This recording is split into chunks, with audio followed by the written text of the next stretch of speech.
What's up, everyone? Here we are, live again. Who saw me at the very beginning of the stream being like, oh my God, I'm on camera? Who was here at the very beginning?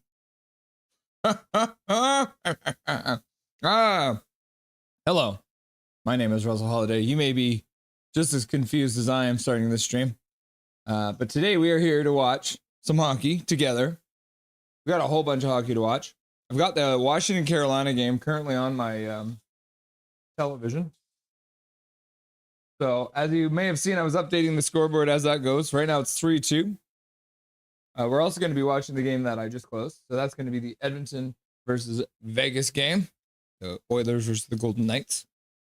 Right now, this one's on, so I'll leave that scoreboard up for the moment. But before we get too far into it, as I tend to do here at the beginning of the stream, let's talk about what we're going to be doing today. So first off, we're going to say hello to you, to all the beautiful people who are in chat, waiting for the game to get started. Hopefully you guys are also watching Washington versus Carolina. If it does go to overtime, we will have some bonus coverage for that. And it should be fun. And at first I didn't think it was going to, but looks like it might. But for the Edmonton versus the Vegas game, we're going to do the stats you want, but you don't really need. So we're going to be covering that for the Oilers versus the Golden Knights. During the first intermission, you'll be happy to hear everyone, wait for it, Dustin Boydell, Rusty and Dusty Sideshow. He's going to come in. What we're going to do today is we're actually going to get you prepped and primed and ready to go for this game. Let's see, I'll close this one. Yeah.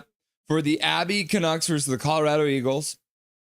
Game 1 is on Friday. It's a best of 5. The first game will be in Abbotsford. So what me and Dustin are going to do, we're going to chat about the Abbotsford Canucks versus the Colorado Eagles and what to expect from that series. During the second intermission, we're going to be having a blast from the past. Mr. Dave Brindle, one of my old co-workers / bosses, will be joining the show today. Dave Brindle was the host of a radio show that I produced, like 15 years ago or something like that. And he is a big Oilers fan. Don't hold it against him.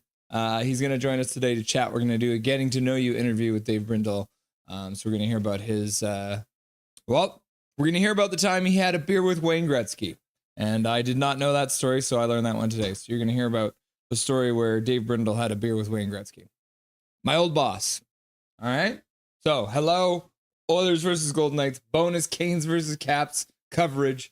Stats that you want, but you don't really need for the Oilers and the Golden Knights. First intermission is Dustin. Second intermission is Dave Brindle. And that's what we're going to do tonight. So let's hop on in to the chat. I think there was a few here before I turned on the computer. Yes. Big Hog Hockey, which is Emmanuel, says, is this in Edmonton or Nevada?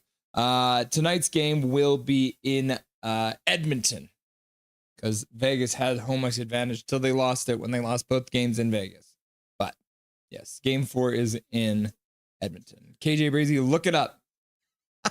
And then Calvin 99 Charlie's like, look what up? And then KJ Brazy was like, Emmanuel is asking if the game was in Edmonton or Vegas. And then Big Hog, the real Big Hog, shows up and is like, yo. And then Zach McNally, Leafs big fan. Leafs lost yesterday. Angry face. And then the next one we can read. B says, hello, y'all. Well, welcome back, B. Always love to see that black cock of yours. Calvin 99 Charlie. Oh, I knew that KJ was making sure you knew. And then Major shows up and he's like, eggplant check. Is that eggplant check? Are we checking our eggplants? What? Big Mac in the house. And he says, yo, what's shaking, everyone? Welcome, Big Mac. Nice to see you, buddy. Gary Wiseman here early today. Major craving a bit of eggplant today. Welcome, Gary. Funniest man in chat. And then Big Hog says, hello, guys. And this is Emmanuel. And then Gary says, how many rounds do they have in the AHL playoffs? Holy frick. There is 5 rounds of playoffs in the AHL. But that's why they don't do best of 7s until the divisional finals and the Calder Cup final. Here, how about I'll just pull up the thing for you, the bracket. which we've done a couple times, but never hurts. So Gary, there's 5 rounds. So 1, 2, 3, 4, 5. So first round, because there's a different amount of teams in each division, they have the first round is to sort out that kind of nonsense. So it's essentially a playing round in the Pacific because it's the biggest division. And then there's a playing round here in the Atlantic division as well, because they've got a decent amount of teams. And then the Central and the Northern division only have 5 or 6 teams. So they only have 1 game for their playing round. And then the first round, this is more like the first round of the NHL playoffs. And that's a best of 5. The first one's a best of 3. This one's a best of 5. And then, yeah, like I said, conference finals, best of 7, and then Calder Cup finals, best of 7. The divisional finals are a best of 5. All right, back to the bar. I hope that helps, Gary. Captain Canuck 99, new username, now big hug. I'm now not copying you. Captain Canuck 99. Welcome back, Captain Canuck 99. Mike Torrance, Russ Gang. What's up? What's up, Mike Torrance? How's it going, brother?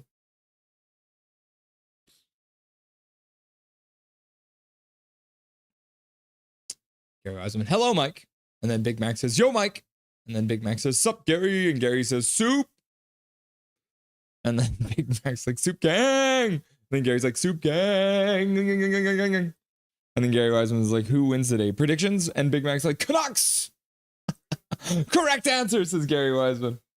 Guess I should check. I'm going to quickly check to see what channel. So it is supposed to be on this channel. Let's see. Maybe if I go to West, they'll have that one, right? Okay. So keep an eye on it, but the Edmonton game has not started yet. So I'll keep the other game on my television for now. 3:29 left to go in the third period between Washington and Carolina. Carolina leads 3-2. Captain Canuck, what's up, Big Mac? What's up, Gary Wiseman? What's up, Major Tao? What's up, Hachiko? What's up, Big Hug? What's up, everyone else from Emmanuel? Carolina scores. Look at that. Carolina Hurricanes extending their lead to 4-2 with a 2-1 series lead. So unless Washington pulls something out of their hats, looks like they're going to go down 3-1, going back to Washington for Game 5. Major Dow. Big Mac, Big Mac, Big Mac. And then Mike Torrance says, just here for the Skinner show. Yeah. Can Skinner win a game? Can the starting goaltender for the Edmonton Oilers win a game in the playoffs? Are they screwed without their backup? Big Mac, Major. And then B says, who's ready for tonight? I'm ready for tonight. Gary Wiseman, Major has ditched the minor and returned to Major. And then Gary Wiseman's like, Major, Major, Major. Oi, oi, oi. And then KJ Brady says, yo, sorry, Major. Senior Major. Salutations all. What's up, KJ Brady? Nice to see you, friend. Big Mac's like, KJ. And then Calvin 99 Chad is like, boo, Canes and Caps. Boo, Soilers and Knights. Go, Abby, go. Wait. And then Gary Wiseman says, digging the new pick KJ color scheme and pop. Oh, yeah. Yeah.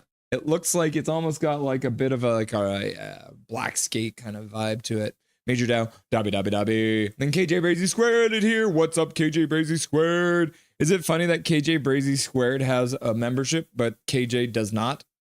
Aha. Salutations all. And then Calvin 9 is like, who's Dave Grindle? Oh, Brindle. Yeah. Hello, all. Rome's in the chat. Welcome, Rome. Nice to see you, buddy. Big Mac, Rome. Glad I made it. Ha ha. And then Rome's like, I've got Caps in my hockey pool, so I hope they make it. The Carolina Hurricanes just made it 5-2, Rome. So that was a very well-timed question / comment. I'm sorry, 5-2. Capitals are going to lose this game. There is no if it's not the Canucks, they're not going to score 3 goals in the last minute. And then Zach's here and he's like, wave. And then KJ Brazy's like, I don't wear skinny jeans because my nuts don't fit. What? Calvin 99 Charlie talking about soup gang. I'm having turkey soup from Mother's Day. Turkey soup. I love turkey soup. Jealous, Calvin, says KJ. And then KJ's like, soup gang, praise the soup gang. Says Big Mac. Zach says KJ. What's the consensus tonight? Oilers or Knights? Vegas wins. That's what I think is going to happen. Mike Torrance, who wants the Knights to win and who knows? All right, well, let's make that our first poll question, actually. Who wins tonight? Question mark. Vegas? Edmonton? The fans? Dobby. Big Mac, I'm rooting for the Oilers. Gary Wiseman, I think the Oilers might edge it, but I want Vegas to win too. Hard. Then you guys should just win either way. Katie Razor, correct, Rusty. Orca with the black skate colors. Nailed it. I knew it. Big Mac 133. I'm rooting for Canadian teams or Rantanen. Ha ha. And then Rome's like not looking too good for the Caps. No. I was hoping Jets Leafs final, but Rantanen is on fire this series, and the Jets might not get past them. Yep. That's going to be tough. Rantanen is on a streak. He had 3 points in that last game. It wasn't a hat trick, but he still had 3 more points. It's craziness. Let's see. All right. So let's hop over and do the sets we want, but we don't really need for Edmonton because I feel like they theoretically should be getting going pretty quick here. Okay. There's just interviewing Chris Knobloch. All right. Stats we want, but we don't really need. Edmonton Oilers versus the Dallas Stars in the playoffs. This is what we're talking about. So we got the Oilers playing on Monday in the playoffs. They've done it 35 times. They're 15-20. So they're 5 games below 500 on Monday in the playoffs for some reason. At home, though, oh, no, it's not good either. They're 7-8 at home on Mondays in the playoffs. So they're not a good stat. They're below 500 on Mondays in the playoffs. May the 12th, is that better? Okay, yeah, a little better. They're 2-2 at home on May the 12th in the playoffs. Overall, though, they are 4-5. So, and they've done it 9 times. So better, but not great for the Oilers playing on May the 12th. Golden Knights on Mondays in the playoffs. They've done it 49 times. That's pretty crazy. They've played a lot of playoff games for a young franchise. Monday at home, they are 9-7. On the road, they're 14-19. So not a great stat for them. 33 times they've played on Monday in the playoffs. May the 12th, they've played 7 times in the playoffs. They are 4-3. So they won the best of 7 on May the 12th. On the road, they are 2-1. My head is in the way. Let me get that out of the way. Just slide it all the way down here. Yeah, perfect. So yeah, they're 2-1 actually on the road on May the 12th, which is pretty sweet. So that's bad news for the Oilers, and they are 2-2 at home on May the 12th as well. Oilers versus the Golden Knights in the playoffs. They've played 9 times now. The Oilers are 4-5, so they have a losing record at home. Oh my goodness, they are 1-3 at home against the Golden Knights in the playoffs. 3-2, so they're actually better in Vegas, which isn't good. And then the Oilers versus the Golden Knights on Monday. They have only done it once. It was in Edmonton, and Edmonton lost. So Edmonton has not beaten the Golden Knights in the one time they played. Obviously, these stats are just them flipped. So Vegas is 5-4 versus the Oilers, 2-3 at home. They're 3-1 in Edmonton, so they are better in Edmonton, which is very strange. And as I said, they won the only game in Edmonton. The Knights also are 1-0 on May the 12th versus Edmonton. It was a Friday that they played on May the 12th, and Knights won that one. So by the stats that you want, but you don't really need, Vegas is going to win tonight. That's just what it says. Don't shoot the messenger, all right? Oilers leading scorer versus the Golden Knights in the playoffs. Draisaitl's got 8 goals in 9 games, currently leading. He's also the all-time. Nugent Hopkins has got 10 assists in 9 games against the Golden Knights. He's also the all-time leader. And then the current Oiler, McDavid, 15 points in 9 games. Not often you see 3 different names, but kind of cool how that shakes out. McDavid, 15 points in 9 games. Also the team all-time leader. Golden Knights versus the Oilers. Current leading scorer, Smith, has 4 goals. Marchessault, the all-time leader, he's got 5 goals in 6 games. Oilers should be happy he's not playing for that team anymore with almost a goal per game against the Oilers. Eichel's got 11 assists in 9 games. He's also the all-time leader. And then Eichel overall, 14 points in 9 games. So just 1 point behind McDavid in the same amount of time these boys drafted back-to-back back in the day. And looks like they're just getting into the action in Edmonton. So that's good to see. Yeah, let's have a look at the team stats now too. I'll move my head once more out of the way. As you can see, Edmonton won the first game and the second game. Vegas won the last game with a tip by Draisaitl into his own net with 0.4 seconds left to go. Oh my goodness, what drama that was. McDavid absolutely rocking out in the playoffs so far. He's got 16 points so far. Jack Eichel a little bit behind him with 10. Mark Stone's got 4 goals. Leon Draisaitl's got 5. McDavid with 13 assists. He's just the man dishing out all the goodness. And then Jack Eichel's got 9 assists so far.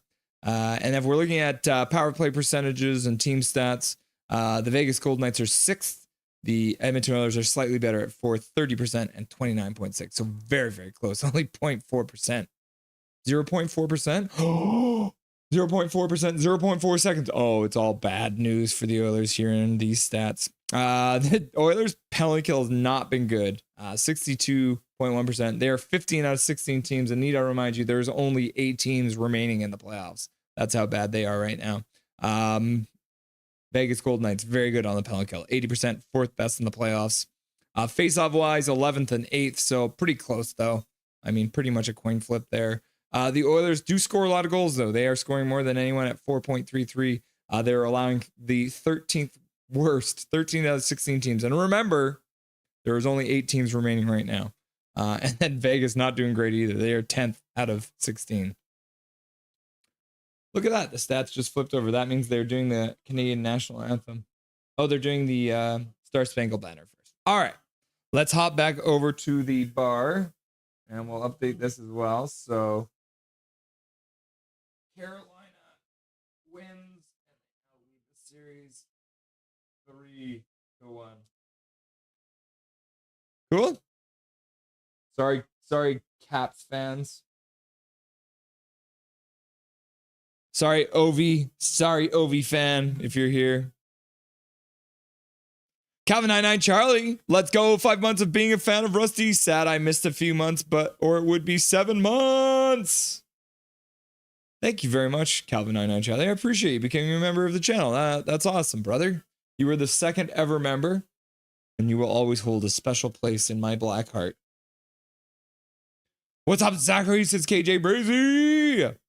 And then Gary Reisman says, and also Panthers seem to be picking up momentum. A wall was the only reason Leafs didn't get destroyed yesterday. Yeah. Austin Matthews with 2 goals and 10 Stanley Cup playoff games so far this year. And I think it's like 3 and like 20 or something like that. Their captain and goal scorer is not putting the puck on the net, unfortunately. And yeah, I mean, the word around the block is that Mr. Austin Matthews is dealing with something. He's missed 2 practices in the last couple weeks. So, meaning he is dealing with something. But it's the playoffs, so everyone's dealing with it. It is not an excuse. He needs to score goals, unfortunately. Part of the job. Oh, good job, Edmonton. I give you a lot of crap, but you are singing a beautiful national anthem. Glorious and free, oh Canada, we stand on guard for thee. Oh Canada, we stand on guard for thee. Woo! Too evil!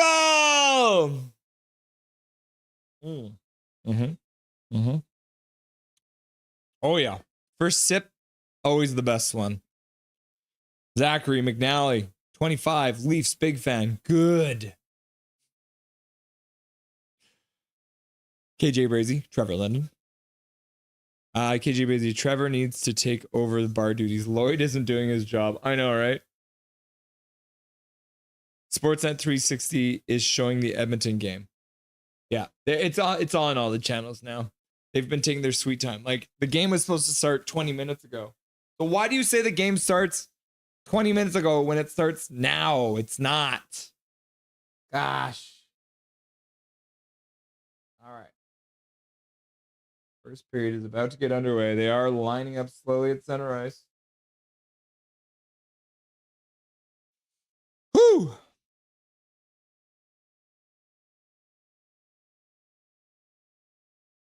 Puck has been dropped. We're in the first period between the Edmonton Oilers and the Vegas Golden Knights.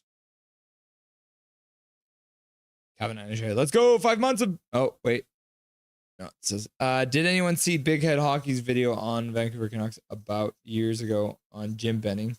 The end of the video got me real sad on what could have been. Ooh, shot from the point, saved by Aiden Hill. First shot of the game from Bouchard. Back at the point, Hill sees it, grabs it, freezes it. Face off with 19:34 left to go in the first period in the Vegas zone. I did not see that video, but I love Big Head Hockey. Rome, Calvin 9 Charlie. I never saw the video. What could have been, if I may ask? Is Stone playing? Is Stone playing? Stone is not playing. Oh, no, he is. Yeah, no, Stone is playing. He's on the roster. He has arrived.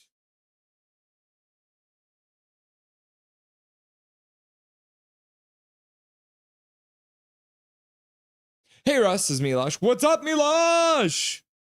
How's it going? Nice to see you. Welcome back. Kevin and HI, hold on. I'll see if I can get the list of players that was mentioned.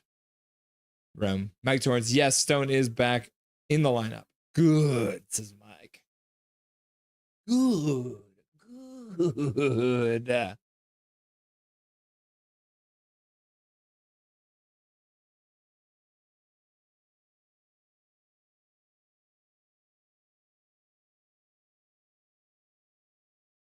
What is this? Is this the lineup that could have been?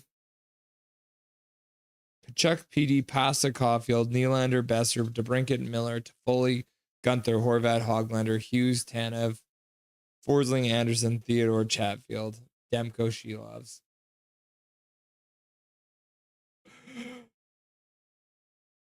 You mean this could have been ours? Damn you, Jim Benning! Another shot on net. Aiden Hill goes, and then he covers it up for the whistle. The question you always have to ask is when, I'm trying to think, like, if you got some of these guys, would it have changed the way, your ability to get other guys down the line? Like if we drafted Kachuk, would that stop us from getting Nylander like the next year or whatever? The hypotheticals, right? Plays back underway. Puck in front. And the Oilers score! Quick work! And the Oilers battling behind the net, put it up front. And it looks like Adam Henrink just scored all alone in the slot. After it looked like maybe Evander Kane won a battle behind the net, put it right up front. And Henrique was all alone, had all the time in the world, and ripped it past Aiden Hill. Yeah. Vegas wins the draw, but then White Cloud loses the puck. Oh, it was Connor Brown, of course. Who? Evander Kane. No, White Cloud loses it to Connor Brown. He puts it out front. Henrique's all alone. No one's covering him. There's like 3 Vegas Golden Knights down below the goal line, and boom, it's in the back of the net. Whoops. Henrique scores for the Edmonton Oilers. Calvin and Charlie. It's all by line 2 if we drafted right, but you never know who's good and who's not. Yeah, true. Hindsight is 2020. Oh, there's only 1 shot on the board for Edmonton right now. They are got 100% shooting percentage right now. Yeah, that lineup could have made us contender for a long time. Damn it! Gary Wiseman. Damn it, Jim! Big Mac, go, go, go, go, boom, go, go. And then Milosh is like, boo. Boring, turn it off, laugh out loud. Let's go, says Canucks 99. Beautiful goal. Plus, I'm cheering for the Oilers. Captain Canucks 99 cheering for the Oilers.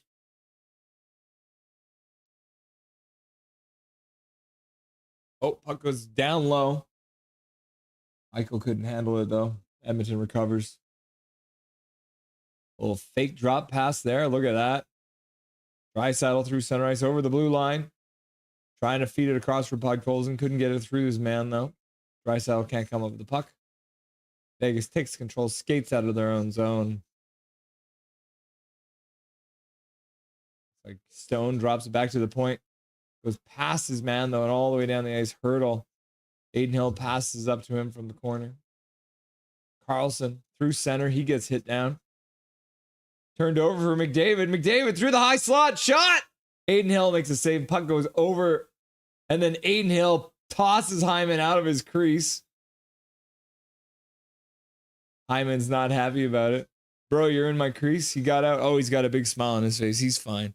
He's fine.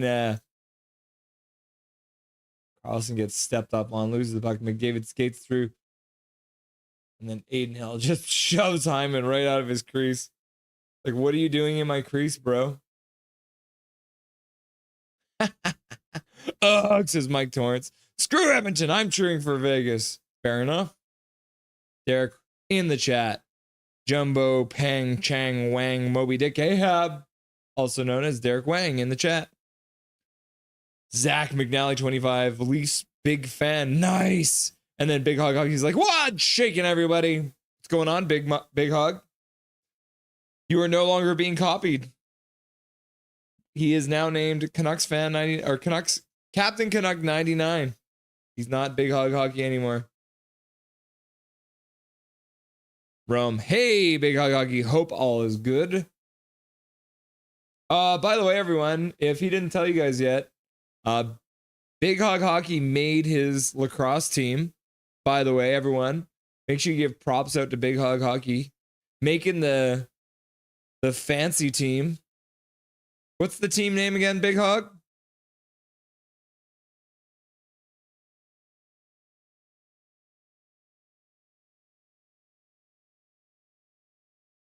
McDavid, back to the point. Bouchard whips it across the point. Comes back down behind the Vegas net. Back up to their half. Boards picked up there. Shot all the way down the ice. And they're not going to be able to beat out that icing call. And apparently Vegas thinks that we're baking cakes. We're not. We're not baking cakes. We're playing hockey. Learn the rules. Learn the rules. All is good, says Big Hog. High five. No imposters, thank God.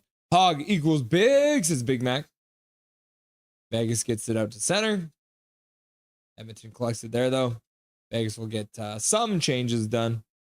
Puck gets runging around the boards into the Vegas zone. Back to the blue line. Shot to the front of the net. Aiden Hill makes a save. Rebound comes out front. Cleared away by his teammate. Former Vancouver Canuck Tanner Pearson chips the puck into the Edmonton zone. Wallman takes it there. Passes over to the other corner. Puck up to center. All the way down to Aiden Hill. He'll play it to the side. Josh Boma. Go Leafs go. No apologies here. What's up, Josh Boma? Welcome back, buddy. It's been a while. Welcome back to Nothing is Perfect, friend. Nice to see you. Gary Rasman. Attaboy, Big Hog. Junior Thunderbirds. The Junior Thunderbirds. That's very cool. We like Thunderbirds out here in BC. You'd fit right in, buddy. When do you play, Big Hog? The UBC mascot was the Thunderbird, yet in all of my time there, nobody could actually explain to me what a Thunderbird actually was. Well, Gary, let me tell you, it's a mythical beast. Oh, we got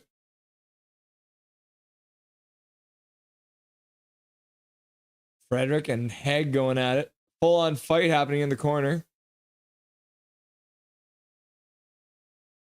Frederick's just getting thumped.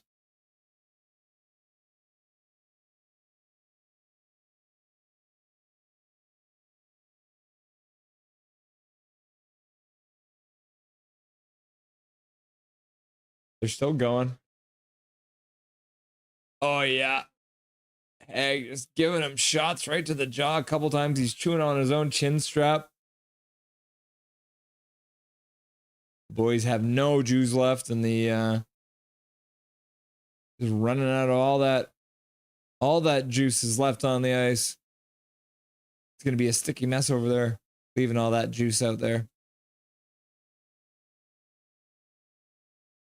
Thunderbird.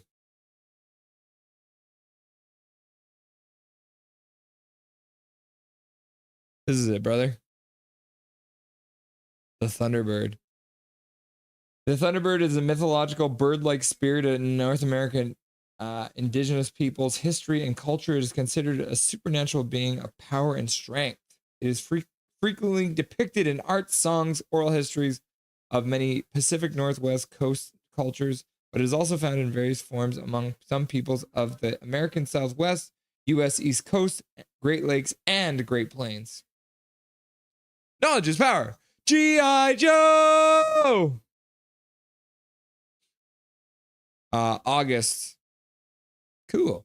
You got a couple months. 2 months and you'll get going. Let's go Leafs, says Zachary. Calvin and Charlie, what do you play?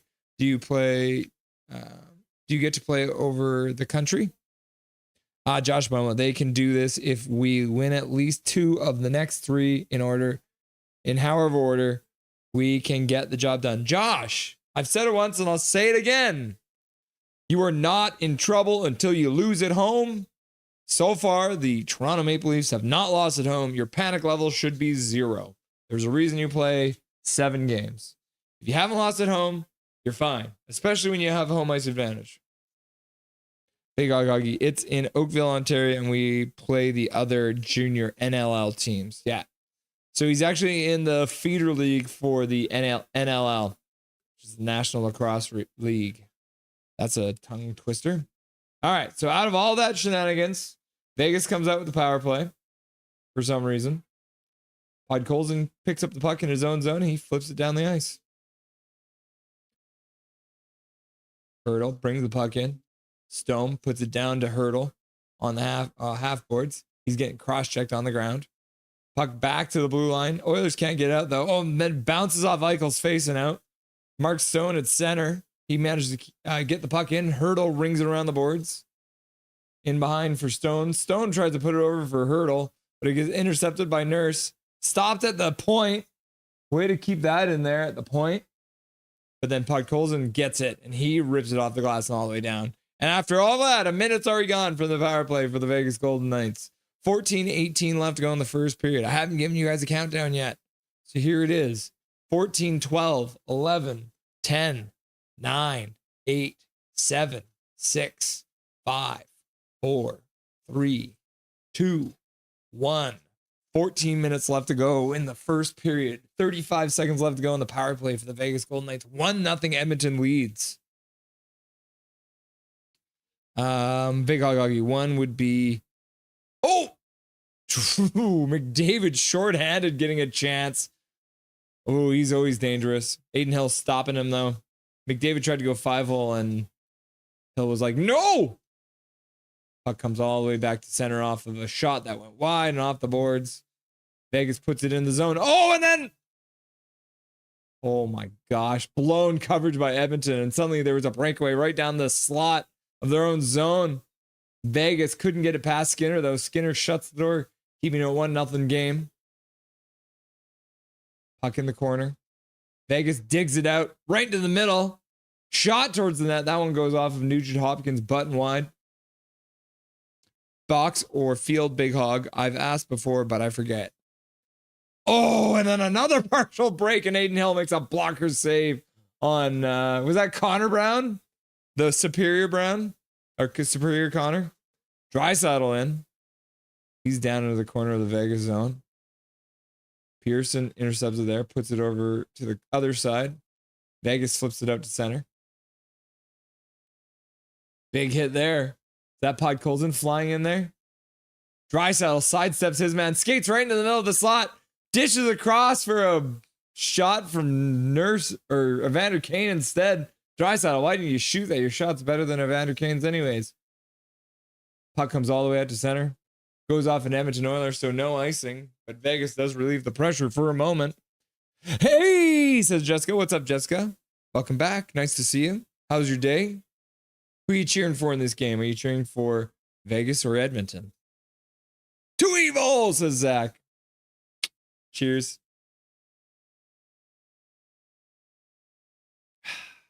Box. Yeah, box lacrosse.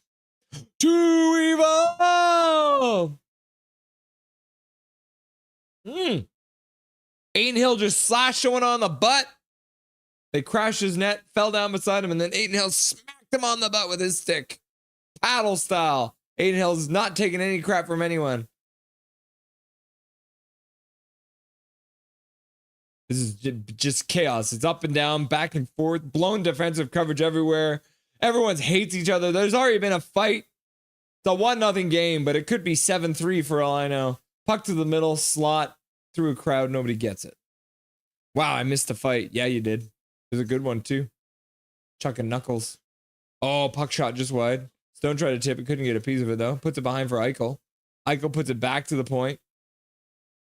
White Cloud puts it back down for Eichel on the half boards. Just past the... Skates into the behind the net into the corner. Shot goes well wide. That looked like I was shooting. Barbashev tries to put it back to the corner, but gets intercepted, and then Edmonton can chip it out all the way back to the blue line where Barbashev picks it up. He skates it out of center. Then he gives it away right at center. Hyman skates into the Vegas zone, and he gives it away to Vegas, and they chip it out to center. Bouchard now has it at the Vegas blue line. He drops for Podkolzin. Podkolzin spins, puts it back up to the... Well, he tries to get back to the blue line, and then he loses it. He gets triple teamed. But he's still working. He manages to work it down low. And then his teammate couldn't do anything with it, even though he was taking on 3 Oilers at the same... Or 3 Gold Knights at the same time. Yarn Crook can't come up with the puck. Vegas chips it out to center. Puck's just being tossed back and forth like a joint at a Bob Marley concert. Pearson, shot from a sharp angle. That goes off the side of the net and wide. Puck gets kept into the Vegas, in the Edmonton zone, but then it gets chipped out to center. Carlson with a shot. That one goes off the shin pads of Bouchard. Back into the slot. Shot! Woo! Skinner with another save. Puck goes wide. Carlson hits Darnell Nurse and comes up with the puck. Puts it back to the point. Shot down low. Tip! Skinner with a brilliant save on a tip. McNabb with a tip right down low, and Skinner spins and keeps it out of the net. Oh, wow. My goodness. This is an exciting game. My old lady needed me to go to the store. Well, good. Your old lady is more important than a fight, KJ. You can always watch it on YouTube or hockeyfights.com or whatever it is. And a goal. You're a good man, KJ. I don't care what everyone says. Josh, hey, says Zach. Josh, there's no panic yet. ... Losing Toronto tomorrow. Is it tomorrow? No, losing Toronto on Wednesday. Oof. By the way, Josh, we will be live on Wednesday for the game between the Maple Leafs and the Panthers. So we will be live. We're going to do a doubleheader that day. So we will be live for both of these games. Game 5. Back to the bar.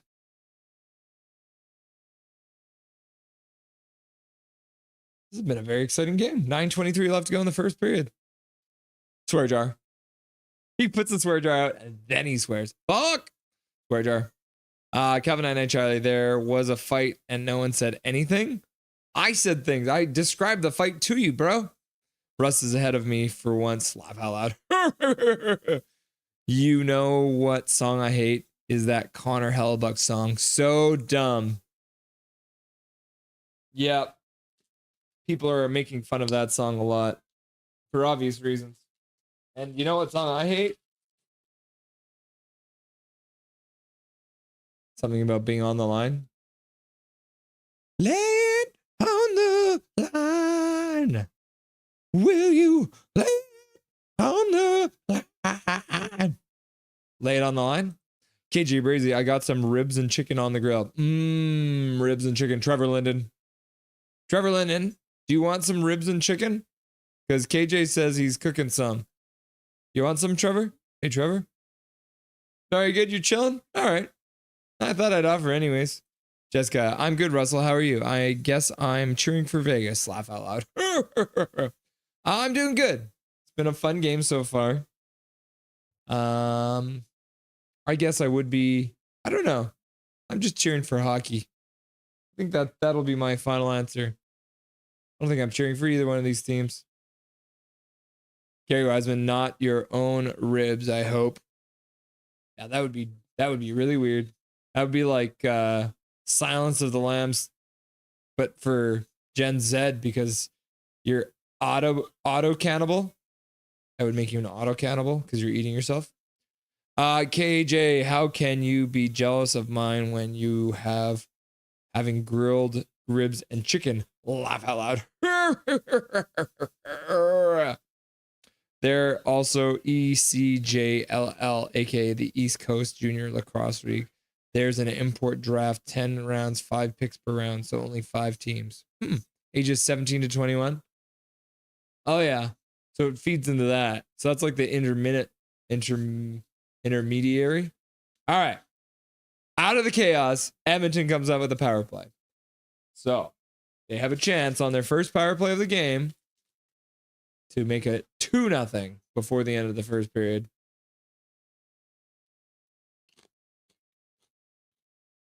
Bouchard down low. Nugent Hopkins back to the point for Bouchard. Bouchard over for McDavid on the close half boards. Skates to the middle. Pass across. Nugent Hopkins shot. Aiden Hill makes a save. Nugent Hopkins comes up the rebound. Bouchard picks it up at the blue line. Keeps it in there. Puts it back over for Draisaitl, who puts it shot off the end boards. I don't know if that was supposed to be like a shot, pass, tip, something. Either way, it didn't hit the net, and it went wide and off the boards. But it almost came back out front. Bouchard passes down low. McDavid into the face-off circle. He takes a shot. Rebound comes out. Put down the ice. Dinner swap, KJ and Calvin. My draft will be next year. Wait, you're not old enough to play in a 17 to 21 league? How young can they draft? Are they really drafting 9-year-olds for the 17 to 21 league?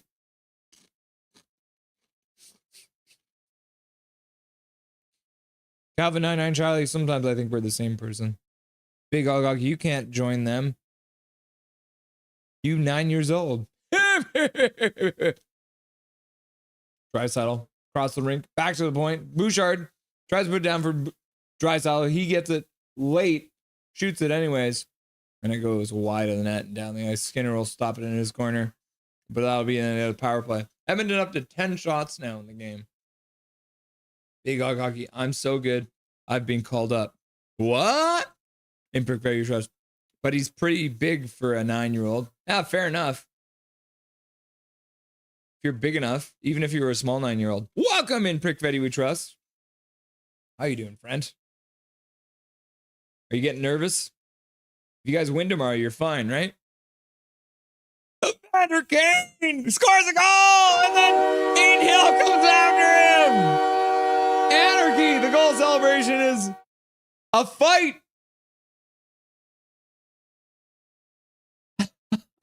Ian Hill punches Hyman. Colasar yanking on his man. McNabb's grabbing onto Hyman. Everyone's pairing off. Roy's got his hand through someone. Aiden Hill's not happy about it. Nurse. Colasar wanted to fight Nurse so bad. The ref was on him, though. Wouldn't let him go.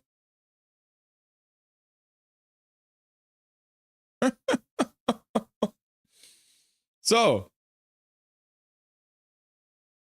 I don't know what we're looking at right now, but It might, I think it's 2-0 Edmonton.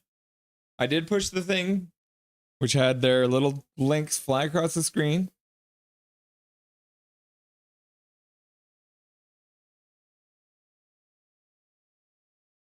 Hyman puts it in front. Oh, yeah. It's Henrique with his second goal of the game. He puts it between his legs and flips it right between Adin Hill's arm and his body. And then Evander Kane just runs over Adin Hill. And Adin Hill comes up hot, holding on to Kane's stick. And I think it'll probably be a good goal. But Adin Hill goes after Evander Kane. Henrique with his second goal of the game. And Kane's getting attacked by Hill. Nurse going to the box. Evander Kane going to the box. Evander Kane saying thank you to the referee for getting him his stick. But it looks like Vegas is going to go to the power play after that. Hyman's looking like he's getting a penalty too. He's like, how? Who? Me? What do you mean?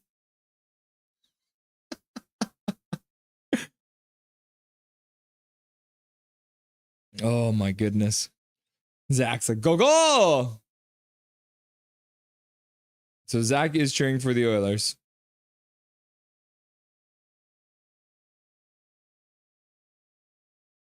What a goal from Henrique. McNabb cross-checks Kane right into Hill.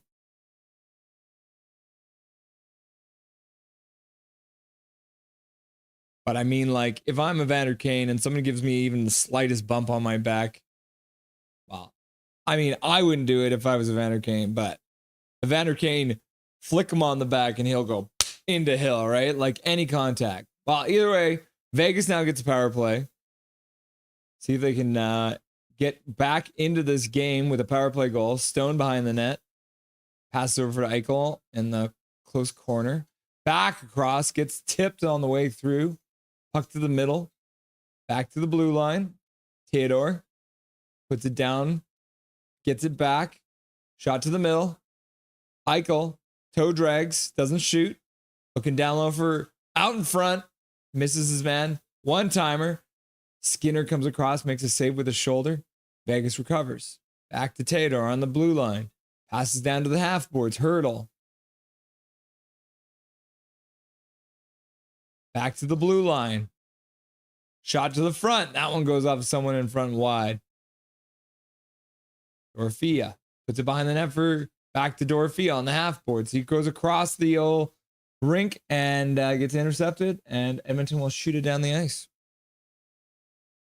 37 seconds left to go in the Vegas power play. They're second of the game. And we got assisting Hyman and so it's Henrique from Hyman and Evander Kane. The last goal. Now only 20 seconds left to go in the power play for the Vegas Golden Knights. Wallman in the corner battling. McDavid comes out with it. He rings it all the way around. Adin Hill will have to stop behind his own net. Milosh, Oilers are such babies. Kevin, if KJ wants to swap an empty bowl for his, I'm down like James Brown. Leafs. KJ Brazy, I'm jealous because one of my mom's specialties is turkey soup after turkey dinners. Laugh out loud. Shot wide of the net. Some space there. Kapanen shot it wide. Back in the lineup for speed. Shooting the puck wide. Adin Hill gloves it. Gets a Bronx cheer. Comes out and chops his man as he skates by. I think that might have been Henrique he just chopped. Vegas puts the puck down low. Doesn't get low enough for the Vegas player. And then Bouchard intercepts it. Draisaitl skates out. Draisaitl and Kapanen. Kapanen drops for Draisaitl. Draisaitl skates in the faceoff circle. He takes a shot. That one goes off Kapanen's ankle. Oh, mercy. That didn't feel good. He's hobbled, but he's staying in the play right now. Bouchard comes up with it. Podkolzin hits his man down, but the guy didn't have the puck.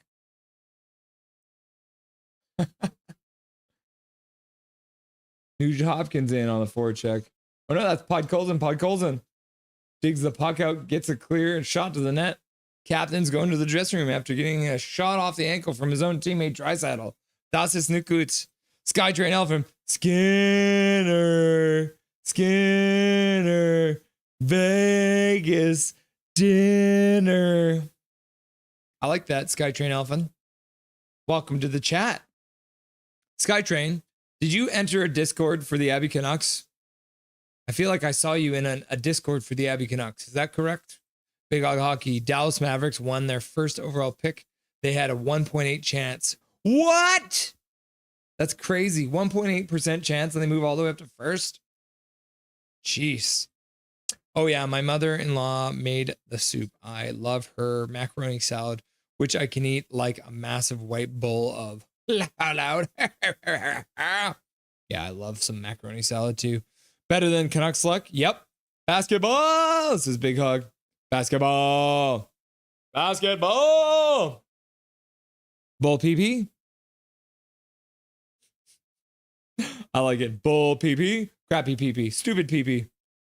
Trevor Linden. Lady drink. What's a lady drink? A Bellini's a lady drink.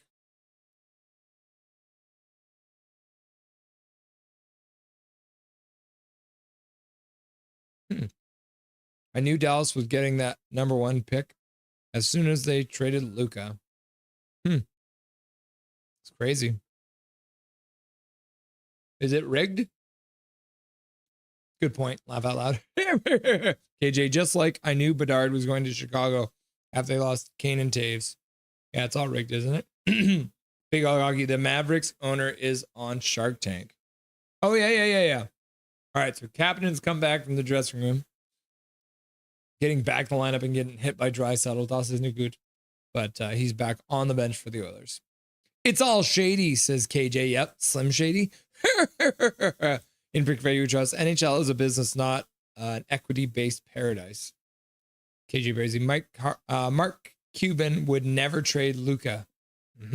Correct. 1. Here comes the 2 to 3 to the 4. Everyone drunk out on the dance floor. I think that's supposed to be a song, but I don't know the tune. Let's go, says KJ. Big Hog. Shh, Gary, don't give away my secrets. Calvin and Charlie, that list of players has the 2 players I want on the same team. I'd love Nylander and JT Miller, same team. Both are hard-nosed players.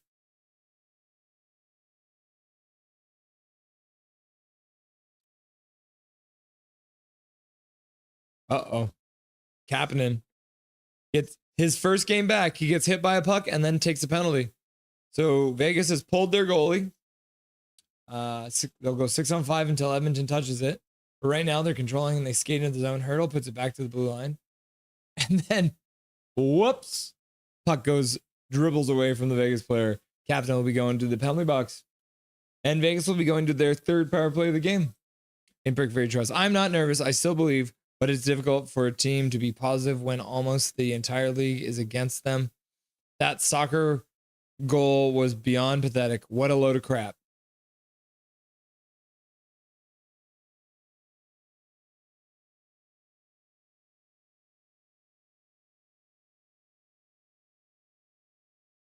Huh. Embellishment? Can't slash a guy though. Let's score here, says Milosh. There's a better Kane than Evander. Yep. Look for a toxic cure, KJ. Looking for a toxic cure, KJ? Yeah, no thanks. Milosh is all good. In Pickard Trust, he is a lot older now. He's eventually going to mature, right? Is he? Good even, says Zoro. Zerio. All right, Vegas controlling. Power play, 134 left to go. Olofsson puts it over for... Oh, Olofsson gets it back at the blue line. Dorothea, cross for Eichel. Eichel with a shot. I think that went off the crossbar and out of play. Oh my goodness. Eichel just hit the crossbar with 1:20 left to go on the power play. 2:17 left to go in the first period. No, Frederick went at it with Haig. Yeah, I think so. Zorro Rosario. Hello, Russell and everyone on chat tonight. How's it going, Zorro? Nice to see you. Damn, Vegas is losing a bunch of babies. That sucks. KJ, no clubs. But the problem is there is a casino right next to Rogers Arena. There is, isn't there? Uh-oh, Kane loves his stacks on stacks. KJ got it. Big Mac 567. Now, if you don't know, let me show you how. Oh no, I think I'm too white for that song. Wow, another whistle for Vegas. Stripes need Vegas to win, eh? Stripes need Vegas to win, yeah. If any team's going to come and collect a debt from me, it's going to be Vegas. Man, Vegas can't get anything on net right now. They've only got 5 shots in this game. This is their 3rd power play, and they only have 5 shots in the whole game.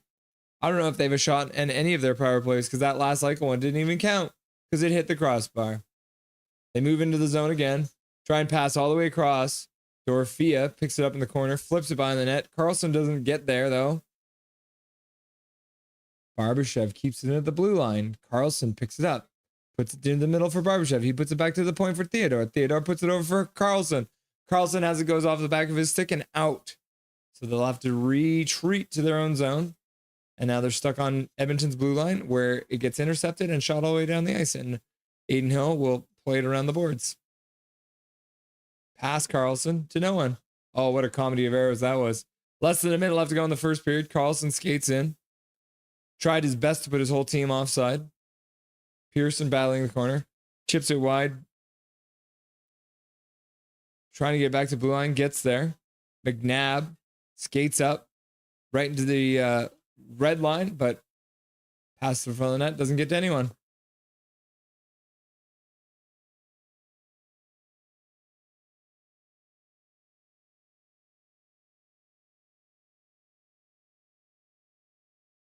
Oh, what a save from Hill.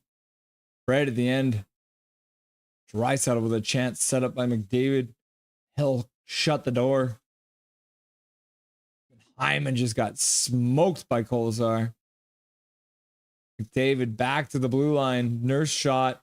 Puck goes off of a person high. And that's the end of it. First intermission. Oh my gosh, that's not how you... what the heck is an intermission? There it is. There was a K in there for some reason. I don't know why. Oh my goodness. All right. So it is the first intermission. So that means it is time to bring on Dustin Boydell for the Rusty and Dusty Sideshow. All right. Let's see here.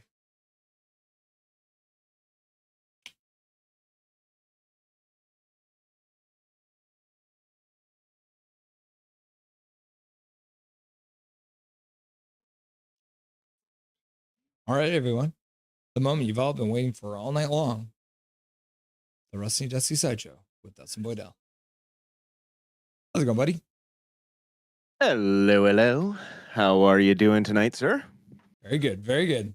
I am watching a game with a couple teams I don't give a shit about, but it has been some really good hockey, so. It's been entertaining. I mean, it's we'll see who survives this this game. I don't think the rough stuff's going to slow down going into the second period. Both teams look out to kill either team's goalies, so we'll see what happens. Yeah, I mean, maybe we'll get a goalie fight. Yeah. Oh man, can you imagine? I'm waiting for one. I'd be jazzed up, man. We haven't seen a goalie fight in ages. The refs always stop them before they happen, but I think in a game like this, there's just so much emotion. Like if it's gonna happen, the refs gotta let them go. Yeah, Aiden Hill's starting to look like Binnington out there, just running around smacking people with his stick. Yeah, I mean, veteran move there, initiating the contact on the first penalty there, and then falling down, and then Hag goes and fights Frederick. So I mean, that was a big smart move play by Aiden Hill there, actually getting them on the power play, but he's taken a couple of big hits already, and some guys poking at him and stuff. So he's been going through that all series, actually. That's why Haig's in the lineup, to kind of push back a little bit against the Oilers, who've been taking liberties a little bit with the Vegas netminders. And so not surprising, things are pretty chippy. I think Vegas has had enough of the Oilers kind of getting away with the Oiler crap that we see happen a lot. Not to say there's a specific officiating bias, but Connor McDavid gets a lot of love from guys in striped jerseys. So, I mean, it's no secret, but we'll see what happens. It's entertaining. I this is the kind of hockey I love to watch. This type of playoff hockey. I could care less who the teams are, but if they're going to go at each other like this and have this kind of raw emotion, I mean, you can't ask for much more as just a pure hockey fan. You're into it.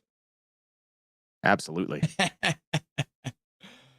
Well, the NHL playoffs have been very exciting, but we also have some other playoffs to talk about because for the first time in their franchise history, the Abbotsford Canucks are going to be playing in the third round of the Calder Cup Playoffs. They'll be facing the Colorado Eagles. They are. Getting started on Friday night, game 1, best of 5 in Abbotsford, as we expected. First 2 games in Abbotsford, next 3 games in Colorado. So I thought we'd bring Dustin on and have a little chat about how Abbotsford and Colorado looked against each other during the regular season and what you can kind of expect in the playoff series coming up. Of course. So let's start off. I'll bring up the fancy score sheet that I made here that I think I sent over to you. Spread it on, Mr. Spreadsheet. So this is the usual stuff that I do. So this has got the raw data. So I've got all the games that they played. So they played 6 times this season. Game 1, game 2, game 3, blah, blah, blah. All the data gets spat in there, gets all reformatted, and then comes out nice and fancy like this so we can sort everything up. So the first thing, obviously, with the AHL, there's a lot of movement in players. So the first thing is there was only 16 players on both teams that played all 6 games. So that's not a shock on that one, is it? Oh, no, not at all. I mean, especially, well, I mean, it's a little unusual that it was that aggressive, but given the seasons that, I mean, Colorado had some injury issues and the Canucks also had some major injury issues. We know that. So there was a lot of personnel changes up and down from both those clubs. But yeah, I mean, it's common in the AHL to see huge roster turnover for sure. If you're to hazard a guess, who had the most goals by either team in the 6 games that they played? I would guess Mr. Lekamaki and Linus Karlsson were pretty high up there on the list of guys putting it to Colorado, because later in the season they were really dominating Colorado. I think they won the season series 4-2. Yeah, they did. So, Lekamaki had 5 goals and he only actually played 3 games against Colorado. So he was almost 2 goals per game. He actually ended up having 7 points overall in 3 games against Colorado. So played very well. Karlsson did have 2 goals, also only played 3 games. So still very good numbers. And then Max Sasson, another guy who stuck out, played 4 games against Colorado, also had 2 goals. So a bunch of guys that didn't play a whole lot, but did find the score sheet when they did lace up against Colorado. Oh, for sure. And I think Baines was an assist machine against Colorado this year too. He was really when he came back from Vancouver, he really helped. Second most getting the apples.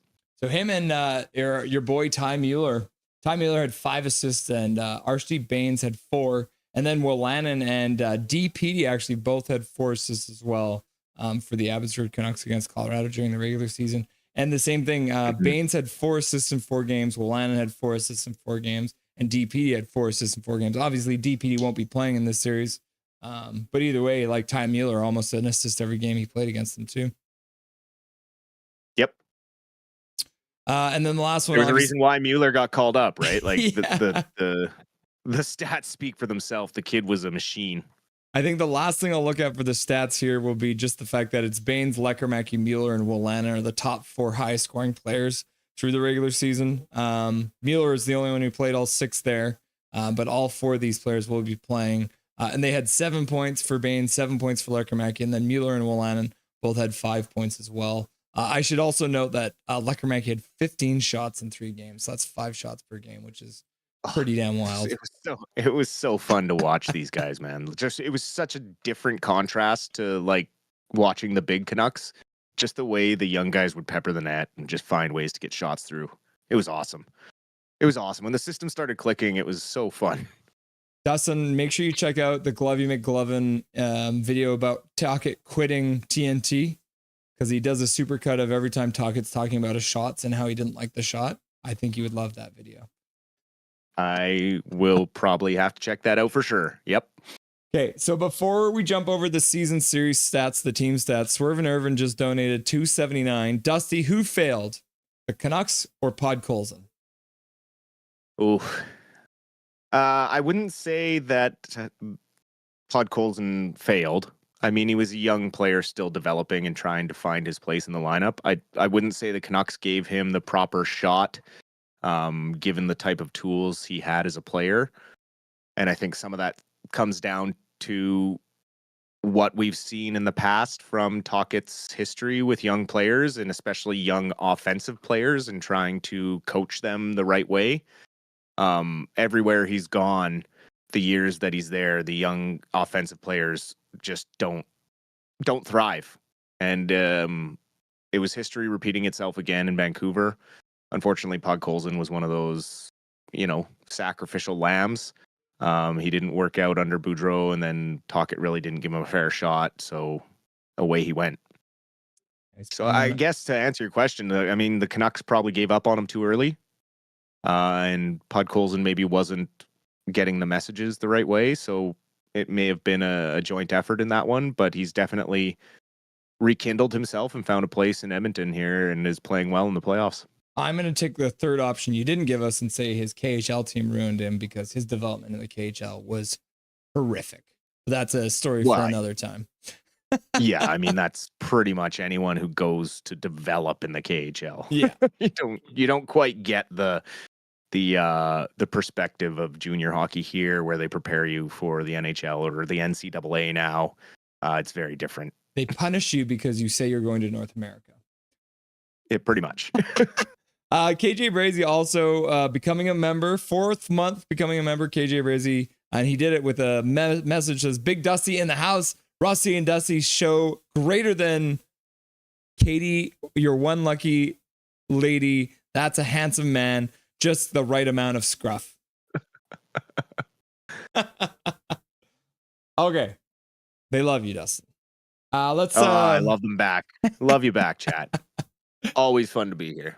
So here's a little spreadsheet I just threw a quick one together last night. So as Dusty mentioned, the Canucks did win 4 of the 6 games that were played. Only 2 of the games were actually played in Abbotsford, as the season series was 4 in Colorado and 2 in Abbotsford, which means next year's series will probably be 4 in Abbotsford and 2 in Colorado, as they do. But the Canucks are no strangers to playing in Colorado, as they did manage to win 2 games in Colorado, one of them being in a shootout and one of them being in a nail biter in February. A couple of games I did want to ask you specifically about was a couple of the blowouts, because those ones always fascinate me. So I was wondering about the Eagles winning in Colorado on the October the 19th game. It was a 6-1 Eagles win. What happened that game? So that game was early in the season, right? And the team was still learning Malholtra's system. He was obviously a new head coach. That was during their kind of win one, lose one. They were 500 for basically the month of October. They would win one, lose one, win one, lose one. They were missing a few key players at this point still. We had talked about it way back when, that it's difficult at the beginning of the season for AHL teams, because there's still guys being looked at by the NHL teams that maybe haven't been sent back down yet or haven't made a decision on. So sometimes the roster for the AHL teams isn't set. So Baines and Oman were both up with the Vancouver Canucks at the time. Lecker and Carlson were both hurt. So there wasn't a lot of offensive talent in the lineup, like our high-end stuff. Klimovich still really hadn't found his groove under Malhotra yet. He was getting going, but it was so early in the season. Just Colorado had an established system. They weren't coming in with new coach or anything like that, and they were basically just cruised in this one. Took advantage of Yuri Patera and some poor defense. The guys were not really able to keep Colorado shots off the board. This one, Colorado was able to get 36 shots on net. So the system really hadn't been set in yet. So that one, they did manage to win the other game in that series. So they split it, which was nice. But you never want to see a blowout like this. But I kind of excuse this one just given how early in the season it was and how they were all trying to learn a completely new coach's system. Have a fun workout, boob. The next game I wanted to talk about was literally the next game. It was about 6 weeks later, December 7th, and the score was the same, but the result was different. The Vancouver Canucks won 6-1. So how did they go from losing 6-1 in Abbotsford to winning 6-1 in Colorado? This is where you started to see the Malhotra system take full effect. It was come out and get on the score sheet quick and early and bring the attack. And then in the second period, just kind of play defensively, make sure that you don't give up any major chances. And then in the third, you just take whatever they give you and roll with it. So, and also the young guys were all back. So we had Linus Karlsson, Jonathan Lekkerimäki, Baines, Oman. Everyone was in the lineup for this one. When you look at the score sheet, Linus Karlsson scores the first goal. Lekkerimäki gets his 7th of the season in this one from Baines. Baines gets a goal set up from Lekkerimäki. And then Karlsson again in the third period gets his 2nd of the game, and Lekkerimäki gets his 2nd of the game after that. And none of these are empty netters. These are all like scoring good goals. The power play was starting to click. This was the first game of a 4-game win streak, and it was the first kind of signs that Abbotsford was kind of maturing and growing as a young team. Then they had obviously later on they had a 9-game win streak, and then I think 12-game win streak late in the season as well. So this is kind of where beginning of December is kind of where everything started to shift. That Abbotsford was really looking like they were going to be a playoff team, and everyone was kind of settling into their roles, and the top lines were clicking. Man, it was good hockey. They finished off the season series going into the next night, winning 5-2, which is great, and then winning again in Abbotsford, a nail biter 5-4. Eagles do take the last one of the regular season 5-3 in Colorado on February the 8th. But overall, as you can see the stats wise, Abbotsford ends up being 4-2, which is good enough to win a best of 7 series. So I like that stat. And then Colorado, since they did lose one in overtime, they do still come out 2-3-1. So not quite as bad as it looks, losing with the Canucks having 4 wins. But the other thing that I thought was interesting too was just even the goals against when you're looking at aways and home goals. So Vancouver didn't change. They scored 11 home goals. They scored 11 away goals. They didn't change. And then for Colorado, it was totally different. 16 home goals in it is 4 games, but 3 away goals, right? But it's still 5.5 per game at home for Abbotsford and 2.75 on the road. And then Colorado 4 at home and then 1.5 on the road. Is there a reason there is a pretty big discrepancy where it seems like no matter where they're playing, Vancouver plays the same game, or, you know, what do you take away from that? I think it's just a testament to how well balanced they are with their structure. I mean, they roll 4 lines so well now. It's really it's unfortunate that these games aren't televised because fans are really missing out. You know, when you get a chance, look up the highlights and stuff, because these guys are really fun to watch, and I really think they're going to go even further in these playoffs.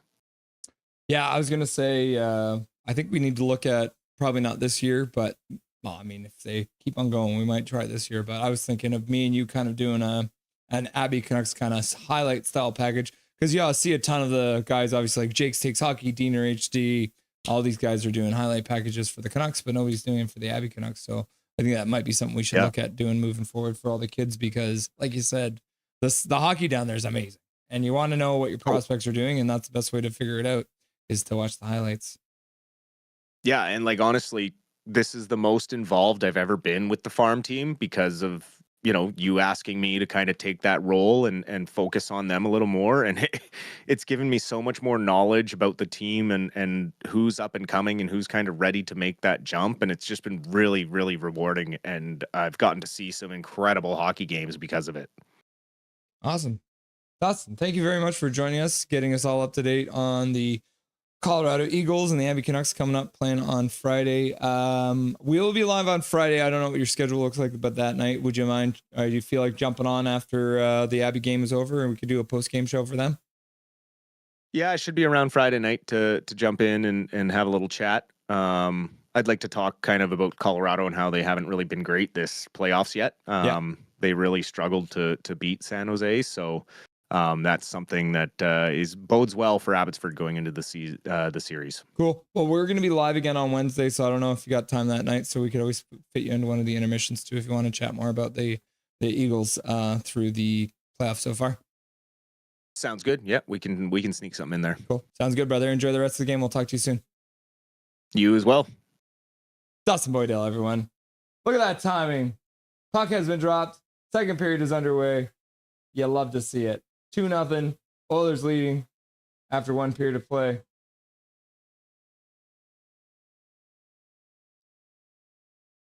Smothered by Skinner. 15 shots to 6 now. First shot of the period for Vegas. And they now have 6 shots in the game, which is not great, If you want to win a hockey game, you should shoot the puck more. Unless you're coached by Rick Tocchet, of course. That too. Need a drink. Yeah, I need a drink. Cheers. KJ Brazy, no shots during power play. Is Tocchet coaching Vegas now? I love all this Tocchet talk. Imperfect Fury Trust. I don't know. 0-4 last game. Winnipeg is battling for the worst PP ever. Yeah, I wonder what the PPs are right now. I'm going to look it up. Stats. All right, I'll give you guys a countdown before I do this. We got 9. Oh, whistle has not gone. Okay, 1905, 4, 3, 2, 1, 0, 59, 58, 57, 56, 55, 54, 53, 52, 51, 50. There's your countdown. The Winnipeg Jets are 13th in the playoffs. They're at 17% in the playoffs so far for the power play. So yes, again, like I said before, there are only 8 teams left. So if you are ranked 13th in a league that only has 8 teams left in the playoffs, you should be ashamed of yourself. So yes, the Winnipeg power play is not great right now. Milosh, just take some shots. You'll score. Yeah. Shot. Everybody. Goalie fight. Gotta let him go. Yeah. I don't know why the league's all against goalie fights. Maybe goalies are just too big a resource or something. Milosh, yeah. Dusty knows. Is KJ in love? Yeah. BRB, beer and pizza run. Big Mac, be safe on your beer and pizza run. KJ Brizzy, yo, that McJesus blanket is hilarious. Yep. That's a t-shirt. I think you can get the McJesus as a t-shirt too. Go, Abby, go, says Big Hog. KJ Brizzy squared. Pod Colson wasn't playing the way he is now. Fair enough. Yeah, I didn't plan on showing you guys this, but I want to show you something. Now that we're talking about Pod Colson, Vasily Podkolzin has 6 points so far through the playoffs. As the last time I updated this, through 8 games.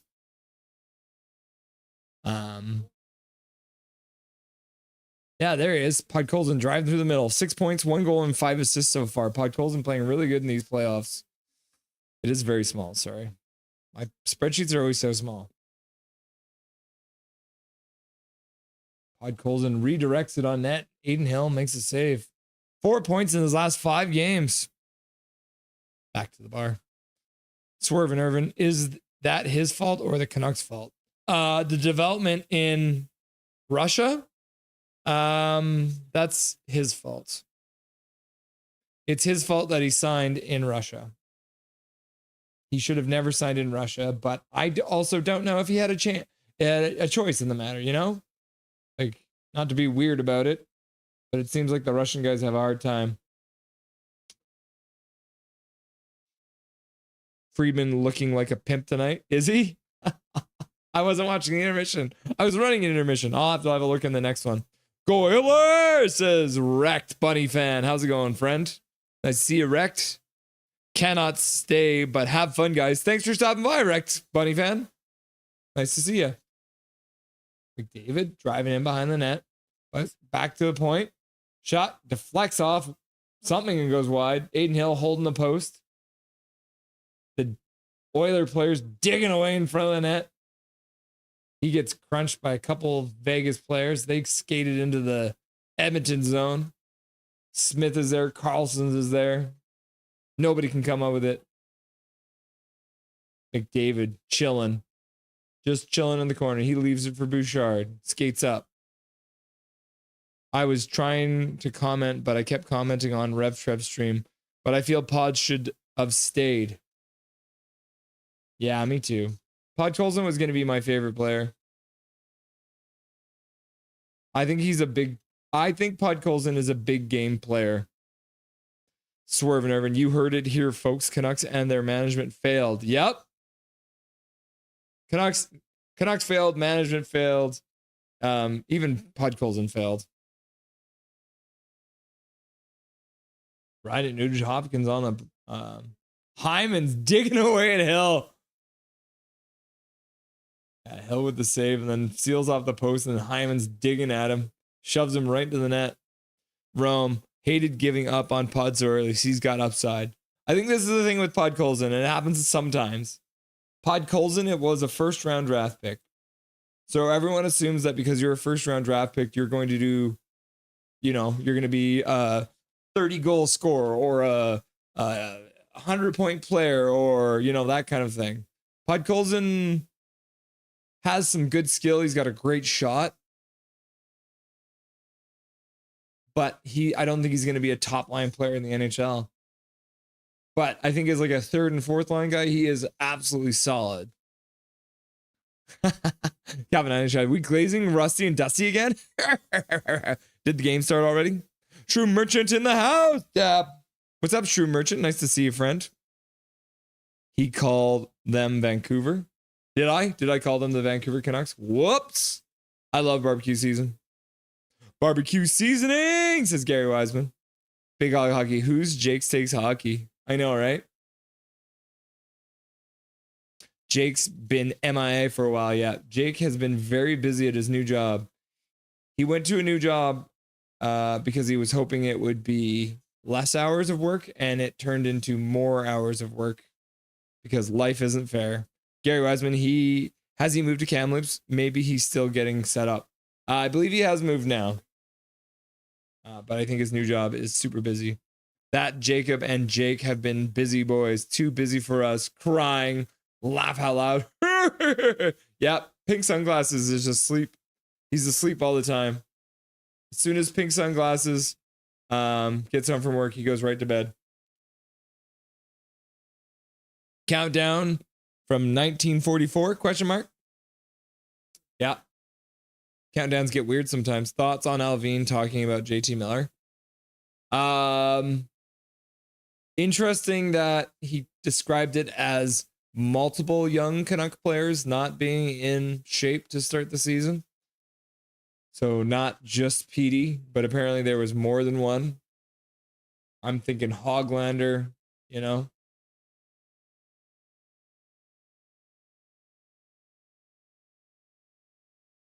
Hurdle driving the net. Skinner battling to cover it up. Hurdle, no points in 3-game series. Uh-oh, Hurdle. Pick up the slack, bruh. All right, Big Mac, back online. What's up, Big Mac? Sorry, I missed your last stream, dog. Living it up with Mrs. when I was on. All good, brother. I'm glad that you and the Mrs. had some fun. What's up, Swervin' Irvin? Say hello to your wife for me. Go, Greasy, go, says A Sargasm Productions. Welcome, buddy. Nice to see you, A Sargasm. Welcome back. Stan Smeal's greatest draft announcement of all time. Yeah. Poor Stan Smeal. A Sargasm's prediction. Who has the better chance? Is Oils or Jets? Oil. Swervin' Irvin. Imagine if teams made their draft picks a gender reveal style.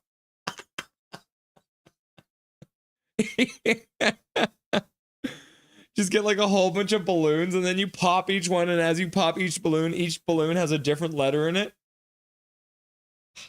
B U R E Burrow. I can see it now, Swervin. Canucks. Gary Wiseman. Canucks should launch a beer called Number One Draft. I love that. We couldn't get one, so we decided to make our own. This is Number One Draft. I love it. I love it, Gary. Gary, that's why you're the funniest man in chat. Puck through the front of the net. Puck gets intercepted. Cameraman lost it, and I lost it too. Intercepted by McDavid. Skating quick down the zone, puts it right through the crease, and the Oilers crash the net again. Aiden Hill getting smashed once more. And I'm assuming the net got knocked off because there was some contact down there. A Sargasm Production. Oilers digging away in front of nothing there. Yep. McDavid with a pickpocketed center. Skates in. Shot through the crease. Hyman just drives in that, doesn't try and stop. Yeah, he tried to stop, eh? Hello, Big Max is Rosario. They should make a shotgun can and call them draft busts. Draft busts, yeah. Why has anyone ever designed a can that was specifically designed to shotgun? Because you always got to stab it with something and then shot it. You go. And try not to vomit. No membership. Oh no, Zach lost his membership. Swerve Nervin. It should be very on the nose for Vancouver. Yeah. It would be, yeah. A Sargasm Production. Who wants to talk about Canucks? Question mark. We did for a minute. But now we're back to Oilers talk. I don't care. Dell plays to the corner. That gets intercepted. His teammate manages to steal it back. Pearson puts it back. Gets flipped out to center. Ooh. Olofsson driving the net. Getting cleared out. Whew. Kevin NHL, I can't wait for the offseason when people can offer sheets to players. Who's going to bite the dust first? List of RFA players.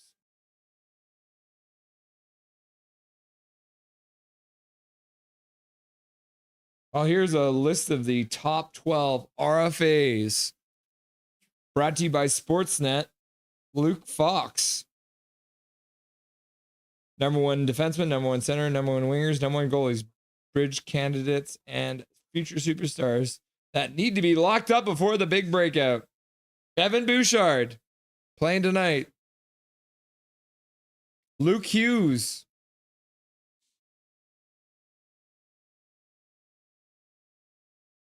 I mean, this is the one. I literally want them to offer sheet Luke Hughes. Offer sheet Luke Hughes. Noah Dobson.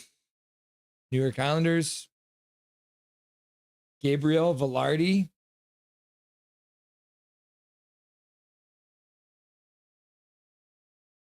Right winger. Matthew Nyes. Ooh, Matthew Nyes. Big boy. He is a big boy. 22 years old. Very tall. JJ Peterka. Center. Keandre Miller out of New York, who the Canucks were trying to get, I think, at some point during the Miller trade. Luke Dostal. Goaltender. Marco Rossi. Center. Plays for, I think, Minnesota, right? Voronkov. Dmitry Voronkov. Columbus Blue Jackets. Mason McTavish, center. And Fabian Zetterlund. He's playing in Ottawa right now. Back to the bar.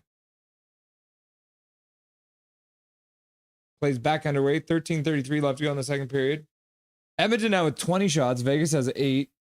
Make that 21 for Edmonton as Aiden Hill makes a save. Covers it up for Whistle in his own zone. I have advice for the Canucks. Do better.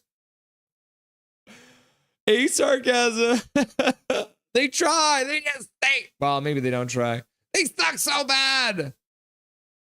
The Canucks suck. Calvin 99 Charlie. Thank you, St. Louis, for starting it off. Swerve nerd. Ooh, do better. That makes so much sense. Zora Rosari, what can we do? Get a bunch of piece of work players to develop. I forgot to say hello. Hello, A Sarcasm. Hello. Zorro bringing back caning. What? Gary Wiseman, some positive encouragement. That's what we'll call it. St. Louis can go to sleep and play golf in their stream. Yeah, St. Louis isn't playing anymore in the playoffs. So make it make sense. Multiple young players didn't come prepared. JT wanted to win too much. And so who did we trade away? JT Miller took things too far in discussing his emotional want to win Stanley Cup. He was not able to handle the disappointment of his coworkers not showing up prepared as he was, and threw too many hissy fits and crossed lines. It's funny because it's kind of what you expect from JT Miller, is to not be able to handle his shit, because that was what JT Miller was like early in his career. Came with a shot and it goes right through Aiden Hill. Oh my gosh. 2-on-1 and Evander Kane shoots it right through the wickets of Aiden Hill. He is going to want that one back. Oh my gosh. Evander Kane makes it 3-0 on all of a sudden it's a 2-on-1. Evander Kane doesn't pass it, shoots it after I mocked his shot earlier. Was he on a 2-on-1 with McDavid? Oh my goodness. Hannafin down low, puck to the front of the net. Klingberg tips it on his own goalie and then takes it away from Skinner. And then Henrique puts it out to McDavid. McDavid puts it up for Kane. And then Kane's in on a 2-on-1 and shoots it right through Hill. Yeah, Hyman driving the net. And maybe it hits the defenseman sliding to try and block it. But at the end of the day, Aiden Hill definitely should have had that one. JT Miller broke HR rules, and that's why he's not on the Canucks anymore. That's pretty much it. The best way to sum it up. If it was any other workplace other than a professional sports team, he would have been fired. Gary Wiseman, very Canuck-esque way of dealing with the situation. Oilers have no water. Oilers have no goaltender. Well, Aiden Hill looks like he's got a couple holes too. KJ Brazy, ribs are done. Oh yeah, the ribs. Oh. Apparently they have no water as well. Yeah. Oil and water doesn't mix well together. Man, Aiden Hill, bro. There's no way to say that other than you should have had that one. Zoro Rosario, Gary Wiseman, no, just the whip. Yeah, no Kane, just the whip. Weather is going to dehydrate. What are those are going to, never mind. Swervin Irvin, mind you, I know Pettersson's contract isn't the most tradable. Fair, but right now, he's still tradable until July 1st. And then his no movement clause kicks in. A sarcasm. Thank you, Google. I'm drunk, but not that drunk. KJ Brazy, laugh out loud. Sarcasm. Thanks. Thank you, Google, again. A sarcasm. My commentary has been compromised by Google, so we might tell you that the Oilers are the greatest team of all time, but perhaps they are not. Skinner with a save. Gets an elbow or a shoulder on it. Puck goes wide. Vegas gets their 11th shot of the game with 11 minutes left to go in the second period. Swerve Nervin, there's an independent company that designed a beer shotgun gun. Oh, so you just like load it in. I believe it, Swerve Nervin. Blame it on Google. Don't blame it on PBR.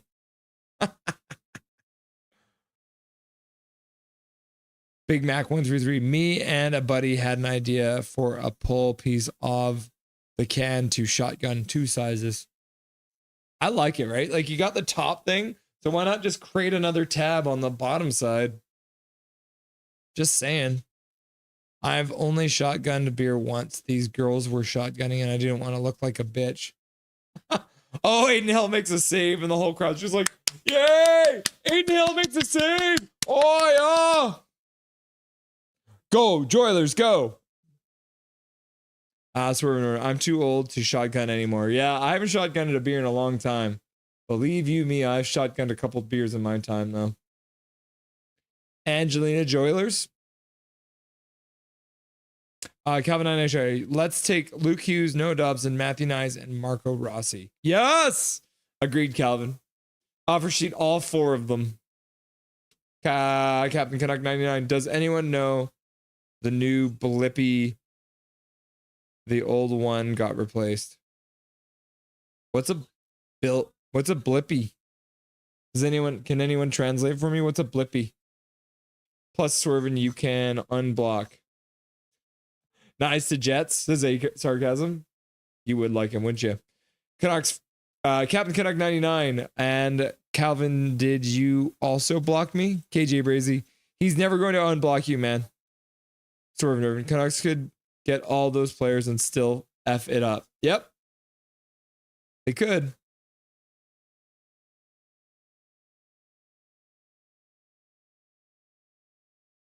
Canucks smell like a little. What's a churl? Churl? What's this? Canucks smell like a little curl? I don't understand. I can respect the consistency, though. KJ's like, he's never unblocking you, but good on you for not giving up asking. Calvin 99 Charlie. Irvin, did you big head hockey's video on Jim Benning and the team that could have been? Yeah, but Michael Jordan crossed the line. Guess what people remember him for? Winning.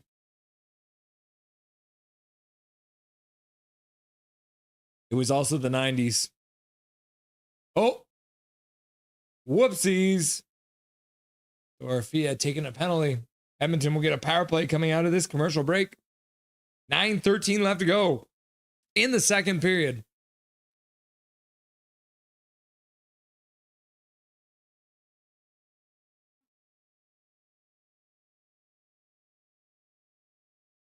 I think what it comes down to, Swervin, is when it was just the conversation of JT Miller versus PD, I think that's maybe an easier thing to try and just live with.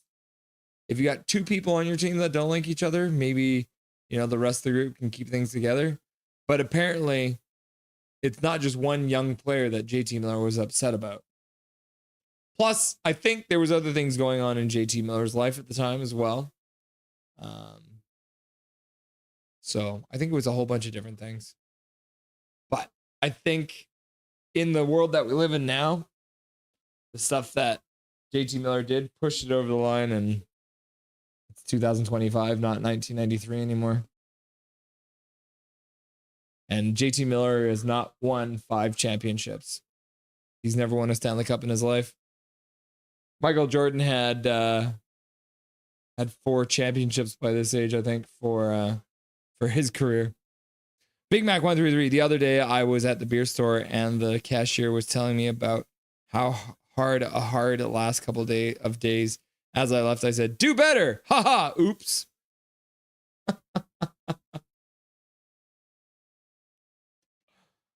Locker room of boys, or not? Not.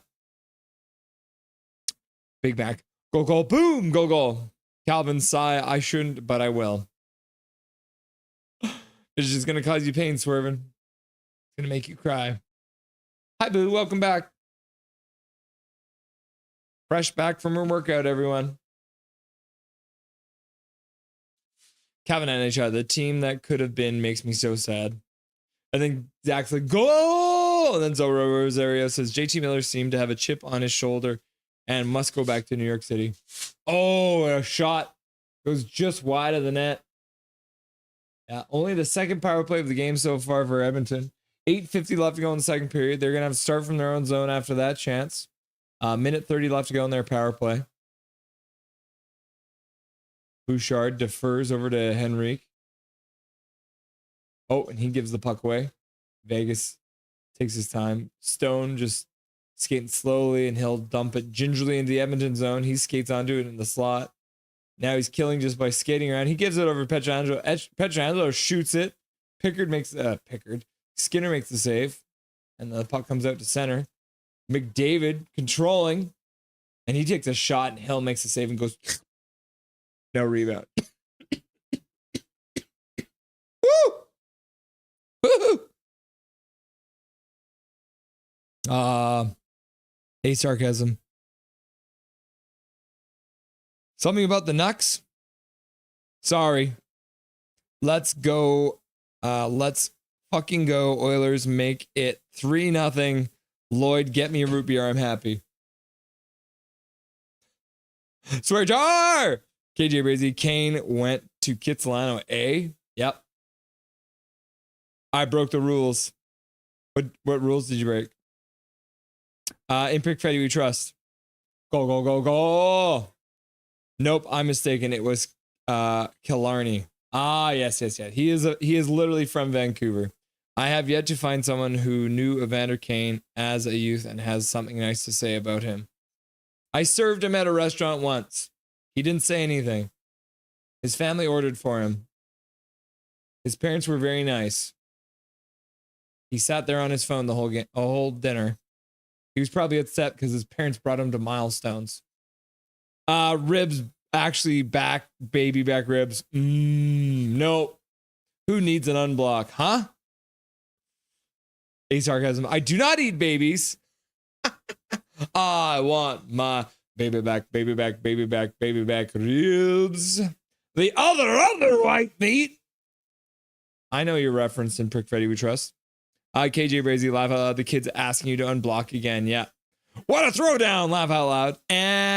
Classic. It's kind of creepy at this point. Don't be shotgunning Caribou Reds, though, or Black Label beer. Yeah, that would mess you up. Here, let me just get a whole can of Fat Tug. No eating babies.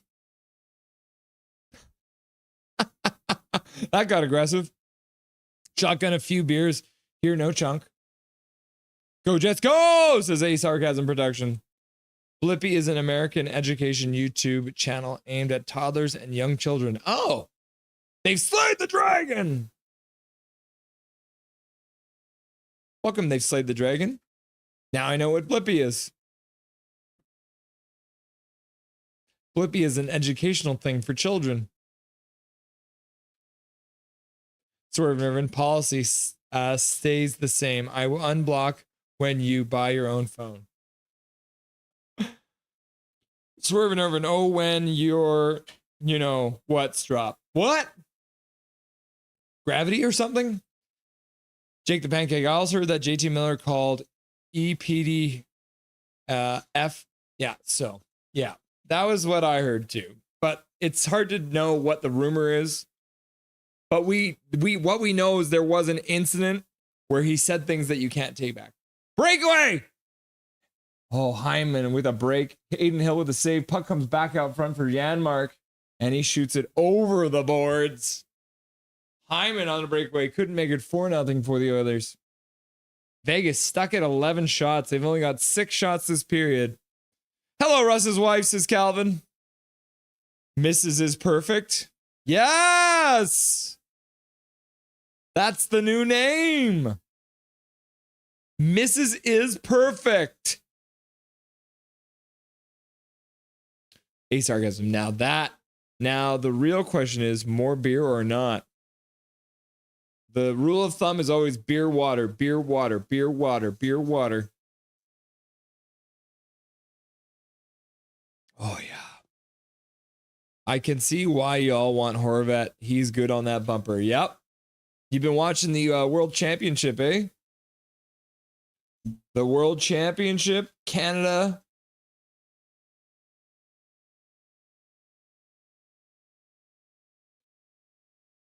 Horvat playing on the bumper. Canada beat Slovakia 4-0. Vegas giving up the puck. Edmonton skating it out, flipping it in towards Hill. He'll block her to the corner. Puck gets shot all the way out to center. Flipped in deep into the Oilers zone. Nurse stops, turns, puts it back over his defensive partner, who puts it off of the boards all the way out to center. Kapanen with speed, skates in, tries to put it back in front of the net, but it goes off of a foot. He's got Draisaitl, Kapanen, and Podkolzin playing together. Podkolzin keeps it in with a pass from Draisaitl, walks it down the half boards, puts it back to the blue line. Nurse, high slot, passes back down for Podkolzin. He tries to spin and shoot, loses control of the puck. Puck comes back out to center. Tanner Pearson tries to get it in deep, can't, goes off a shin pad. Kapanen picks it up there, pokes it out to center. Podkolzin can't quite get to the puck. Draisaitl picks it up. He plays it over for Kapanen, but they're going to call it a hand pass. 4:33 left to go in the second period. And, man, Oilers are absolutely rolling right now. 25 shots to 11. Absolutely insane. All right. Since you're talking about it, let's quickly have a look at it. So Canada is playing at the World Hockey Championships right now. So their first game was against Slovakia.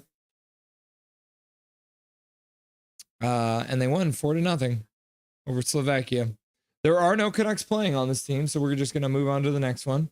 What was it? I think did Connor Garland get a goal in this game?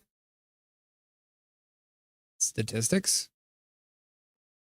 Where is it? Yeah, here it is. Okay, we're going to have a look at the USA. Connor Garland. Drew O'Connor, one of our boys, and Connor Garland playing. Connor Garland getting an assist in this one. And then, actually, where is it here? Oh, yeah, here. I think this is the one.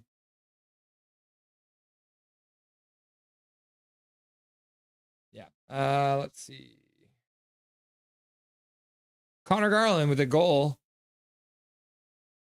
and an assist. Drew O'Connor, no points. But yeah, Connor Garland getting a goal and an assist in a win over Hungary. Oh my gosh, poor Hungary. Then Canada smacked Latvia. Latvia doesn't have Arthur Shelovs, and so they could not defeat Canada like they did last time. Bo Horvat with an assist in this game. Back to the bar. Yeah. World Hockey Championship. Bo Horvat playing the bumper spot with Nathan McKinnon feeding him the puck. Hello, Mrs. Rusty, says KJ. Swervin Irvin, he was so automatic on the bumper. Yep. Shot by Nugent Hopkins, gets blocked. He's battling in the corner. Spins away from his original check. And then a second check arrives and steals the puck from him. Puck goes down to him again in the slot. But they can't come up with the puck. Puck squeaks out to center. Edmonton picks it up at their own blue line. And they'll chip it out to center. Vegas will backtrack. Get everyone back on side. Flip the puck into the far corner. 4 minutes left to go in the second period. Bouchard boxing out in the corner. Puck comes in front. Intercepted. Oh no. McDavid gave it away in his own slot. Skinner makes a save off of a McDavid blunder, which you don't see very often. Now McDavid picks it up. Skates it all the way through center with speed. Flips it into the corner. He moves in on Hanifin. Hanifin chips it over for Pietrangelo, who chips it all the way out to center.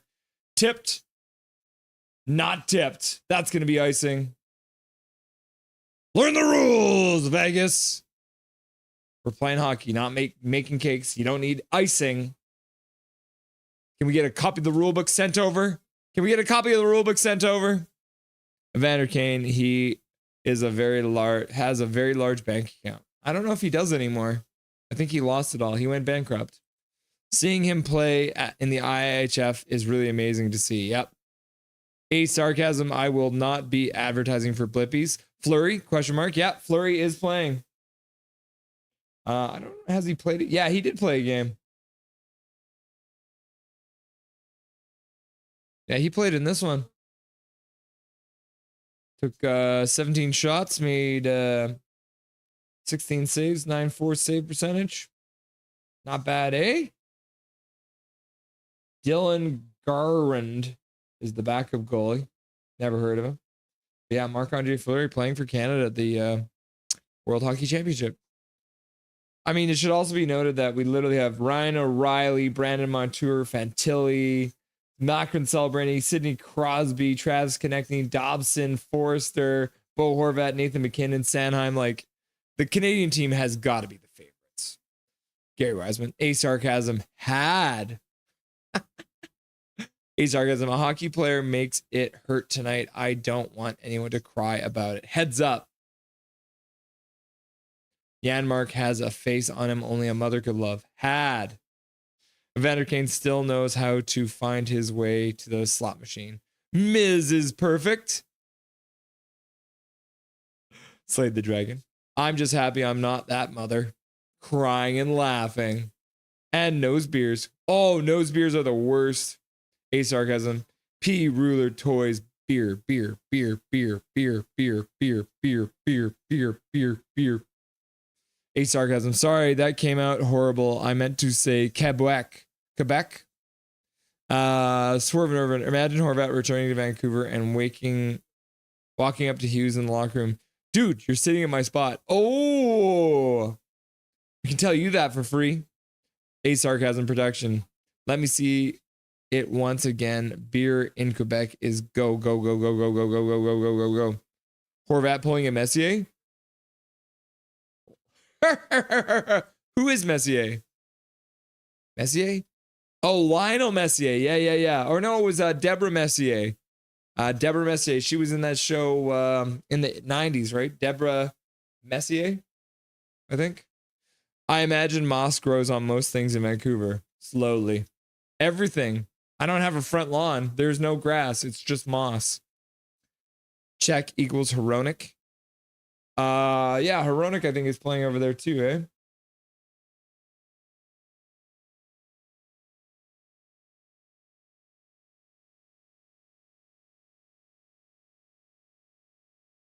Czechia? Yeah, Phil Hronik playing for Czechia.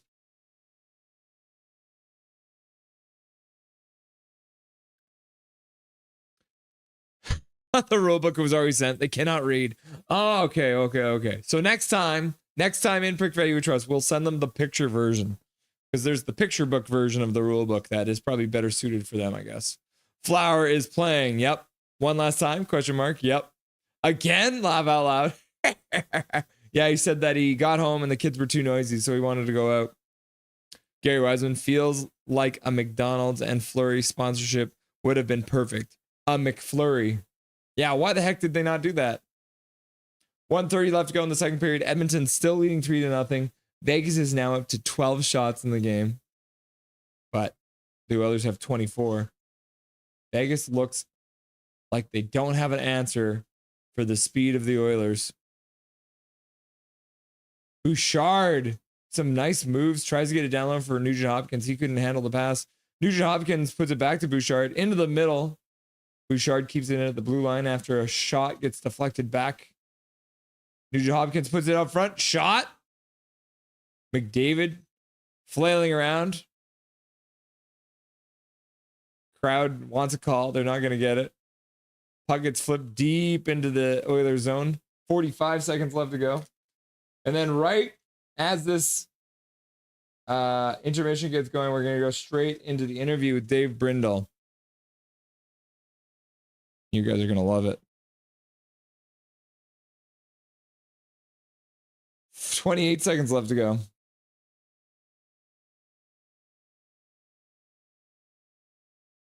Yeah, Dave Brindle's going to tell you how he had a beer with Gretzky.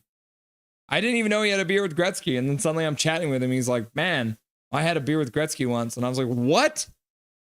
But you have to wait and see in the second intermission. All right.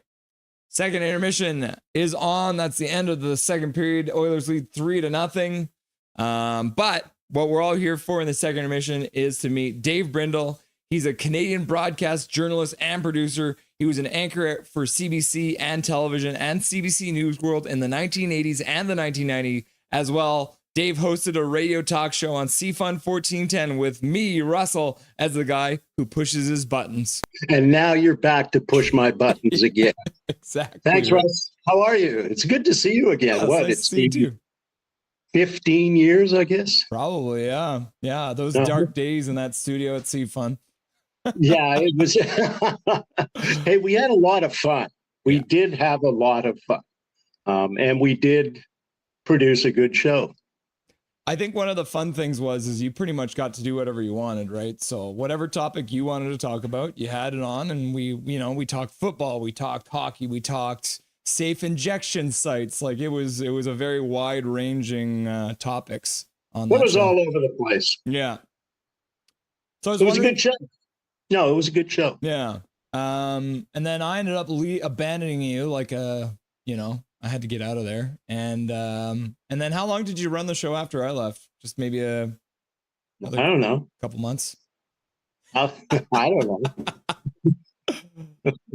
Maybe, yeah, a couple of months, I suppose. You're asking me things like that happened 15 years ago. I don't even remember what happened yesterday. Well, I was about to ask you for a bit of a resume if you remember anything from back in the day. What resume you want to? Oh, okay. Yeah. Why should people care about what you think of today, Dave? This was not on your crib notes that you sent me earlier. All right. This is not included in the questions that you sent me. Yeah, I like it to be raw. Oh, okay. What was the question again? Give me a bit of a resume. Why? What gives you credibility there, Dave Brindle? Oh, okay. Okay. I started my career in broadcasting as a sportscaster. Mm-hmm. Never participated in a sport in my entire life. I was a drama kid, right? So what is the first job I get out of high school? A sportscaster, the high school sportscaster for CKCK Radio and Television in Regina, Saskatchewan.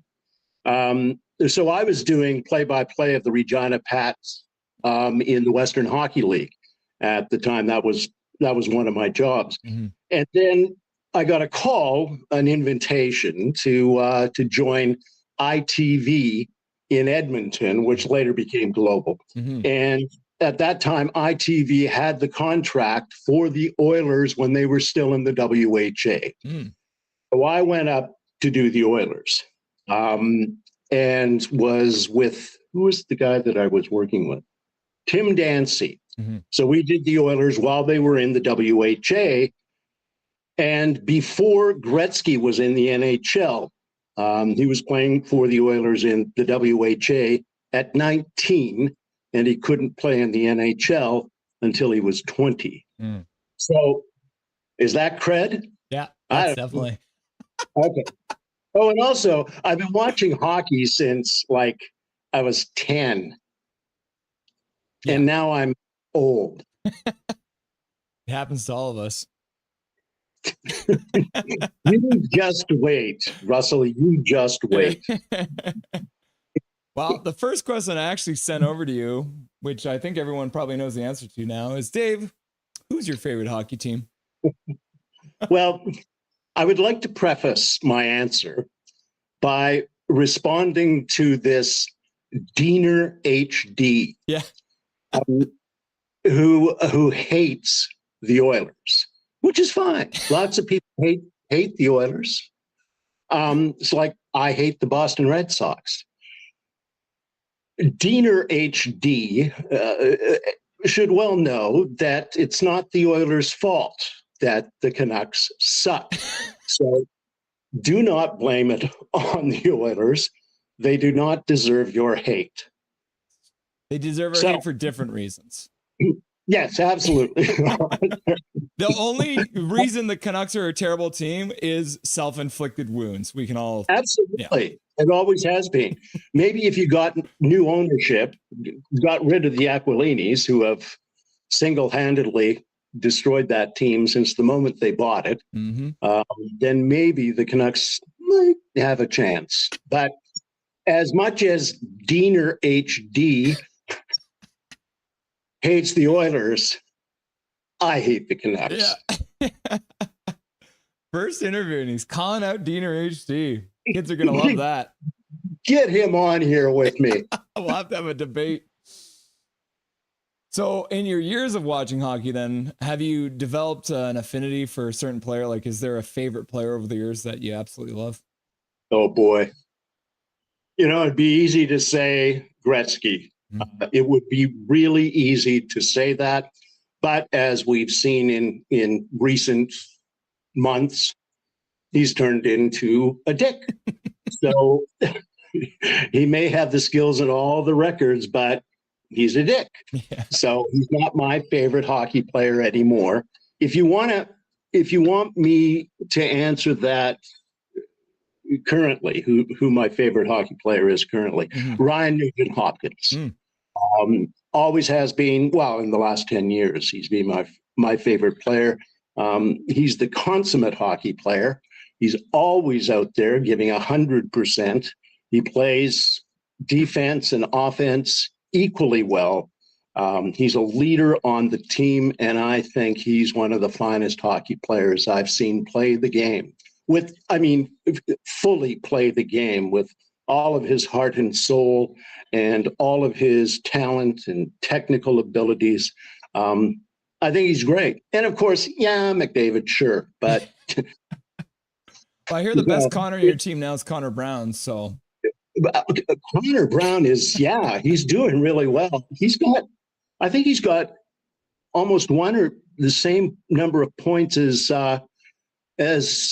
McDavid has in second place under Rattanen. Yeah, Rattanen's in first. Yeah. No, Brown is really coming into his own. He had a lousy postseason last year, so he's healthy. Well, as healthy as you can be at this time of the year. He's showing good stuff, and Bouchard is also starting to peak, which is really it's a relief because we lost Ekholm. Well, I mean, when he's starting to flirt with records like Paul Coffey and stuff, then you're probably pretty happy with his performance. Well, Coffey is on the bench. Yeah. Isn't that great? Yeah. That is great. So this might be another hard question for you then. If you had to there pick are no hard questions, right? You've answered a lot harder questions than ones about your favorite hockey team. I tell you, yeah. If you had to pick like a favorite hockey moment as a fan, what would that be? Well,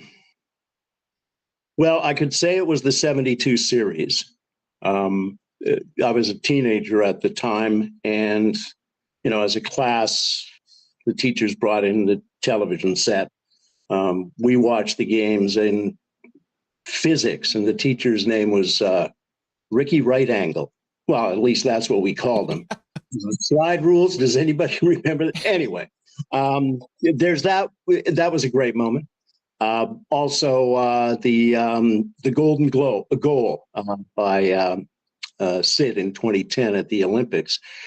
And that is one of my favorite moments, too, was Crosby's rookie season. And I was at Rogers Center. As soon as that kid stepped on the ice, it was electrifying. Everyone's eyes were just riveted on him. Nothing else mattered. And that was that game. And to see him in his rookie season was thrilling. So, yeah, just those. I think those are probably highlights. There's more, and I'm forgetting some, but those are definitely a few of them, 3 of them. Well, I didn't tell you I was going to ask you this question either, but as the play-by-play guy for the Oilers back in the day, do you have any like good stories about interactions with the team or the players, or some kind of a funny moment that you had while calling the games for the Oilers? Well, not calling the games, but going out and having a beer with Gretzky. Right. That was there was one instance that was, it was pretty funny. They used to have a piano bar in the basement of the old Edmonton telephone building in Edmonton. And we got together for a beer in the afternoon. And this fellow that I knew, who was annoying, came over and introduced, and as everyone did with Wayne at the time, freaked out and ended up sitting with us. And it wasn't one. It was more embarrassing than funny. But yeah, that's the only thing that comes off the top of my head. Semenko was huge. Absolutely. He was a monster. But that's not funny. No, that's just scary. Yeah, that is just scary. That's such a good question. Yeah. And I don't have an answer for it, so move on. Yeah. Well, you can ponder on that because we'll have you on again another time. So we'll have to get some more stories out of you as they slowly creak out of your brain, right? Next time you have to pay me. Yeah, fair. All right. So this is one of my favorite questions to ask, especially if I'm a fan of a different team. If you were to have to pick a Vancouver Canucks player, could be current, could be historic, to change allegiances and play for the Oilers for his whole career, who's that player? None of them. Oh!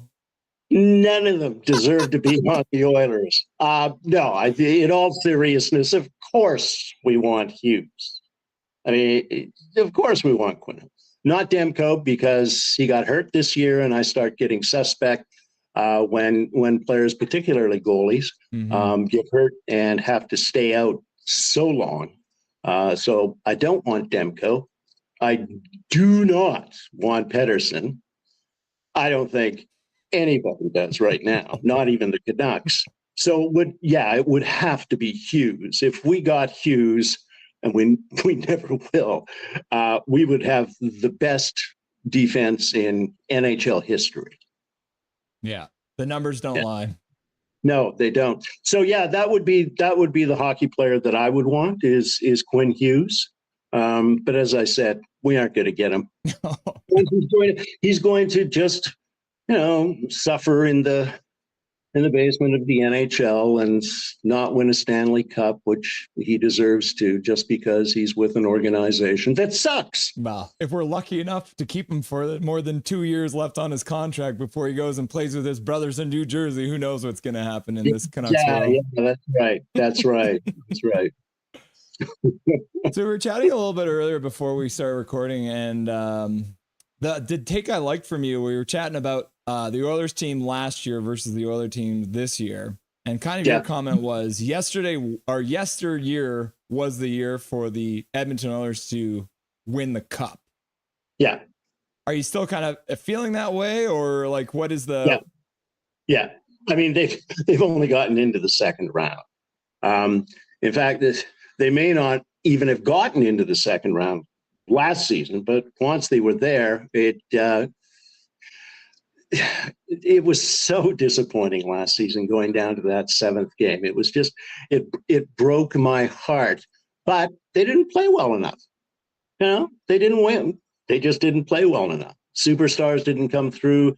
Draisaitl had a terrible playoffs because he was hurt. Mm-hmm. And if this season, after the series with LA, and now that they've beaten Las Vegas once, I'm more optimistic than I was last season, except we got terrible goaltending. It's so unpredictable.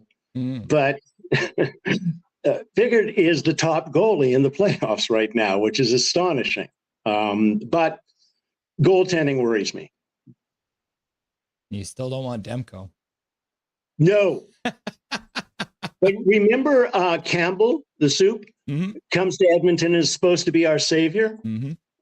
Do you know what got to where he is?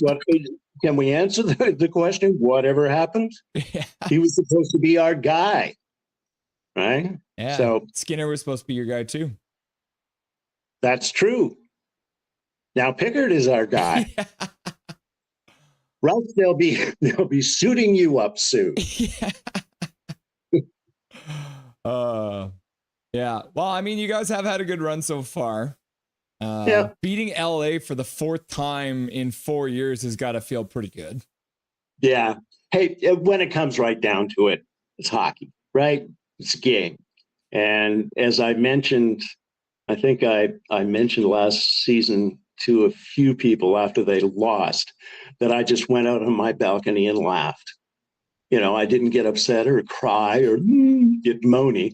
I just went out on my balcony and laughed. Maybe it was the gummy that was just kicking in. No, I didn't take it all that seriously and I hate this cliche. It's just a game.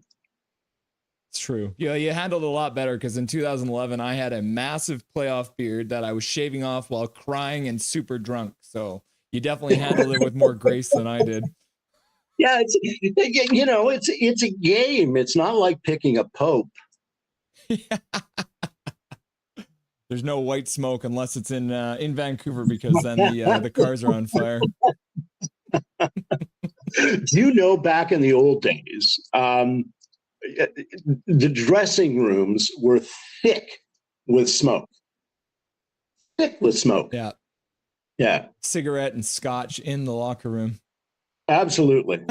You bet. A lot of playing cards. Played a lot of cards too. Yeah. So even though you think last year was the chance, how are you thinking that the Edmonton Oilers might have what it takes to get through this year? Or are you thinking they're going to run into a team like Dallas and end up getting bounced? I think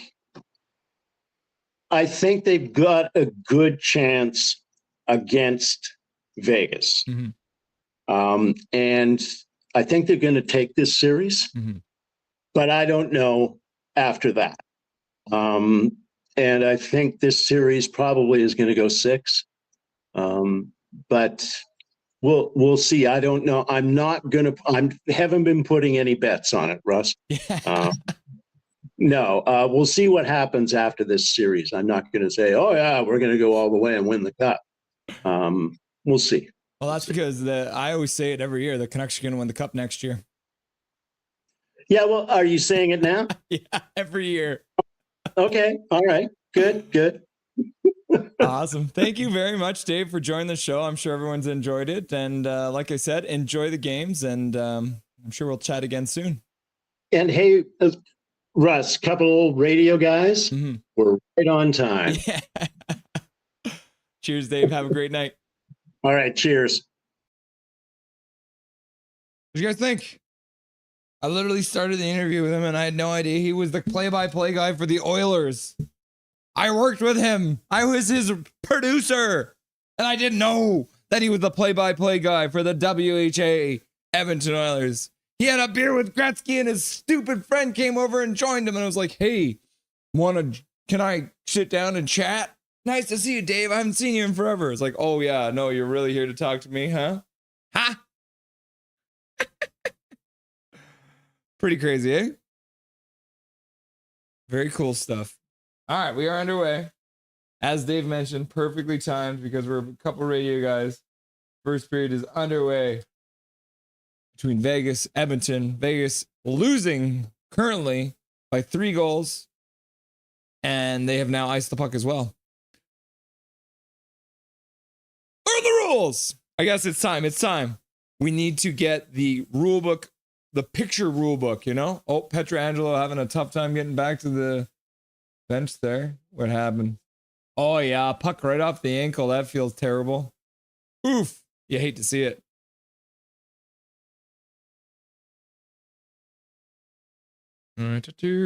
Push the ads hard during the playoff season. Yeah, they sure do. Demko McFlurry machine always broke. It's the perfect sponsorship.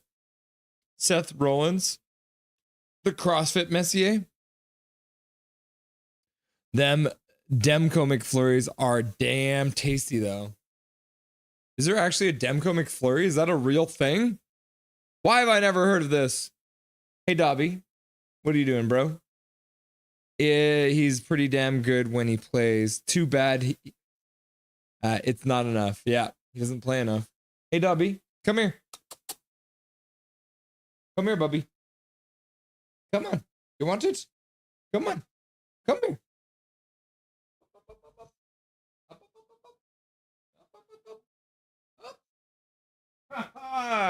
I tricked you. I have nothing for you other than love. Oh, yes. Look who it is. It's the sweet little boy Dobberton. Dobberton the Doge, huh? Such a nice, sweet boy. Oh, yes. Oh, yes. What a nice one.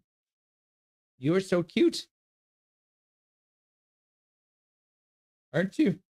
Have a kiss. Thank you. What's a nice boy, huh? Did you enjoy your dinner? Was it tasty? Oh, yeah, he burped in my face. I'm glad you guys got to see that. He just burped directly in my face. But he's so cute, though, right? He's such a... Oh, my God. Oh. Aiden Hill makes a save. He'll sit on it like a mama hen and get the whistle. 18:22 left to go in the third period. Oh, yes. Oh, yeah, my sweet, nice boy, huh? Oh, yeah, you're so cute, huh? Oh, yeah. Oh, yeah, yeah, yeah. Mm-hmm. You're so sweet, huh? Oh, yes. He wants to fall asleep here, guys. He is literally falling asleep in my arms. He's a little sick right now.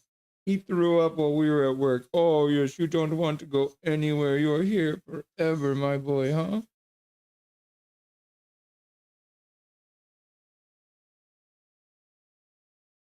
You want to go have a nap? Okay, give me a kiss. You may go.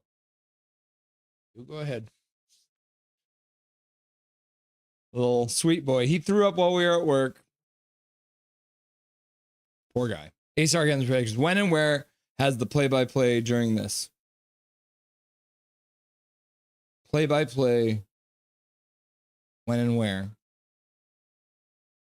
Go Jets, go! Says A Sarcasm. The Canucks could have had Gretzky. Yep. Of course they fucked that up. Swear jar? Yeah, they sure did. Teemu Selanne was fun to watch. He sure was. Scores his goal, throws up his glove. The Nuge was a beauty. Yep, he is a beauty. I think, isn't Nugent Hopkins also from Vancouver?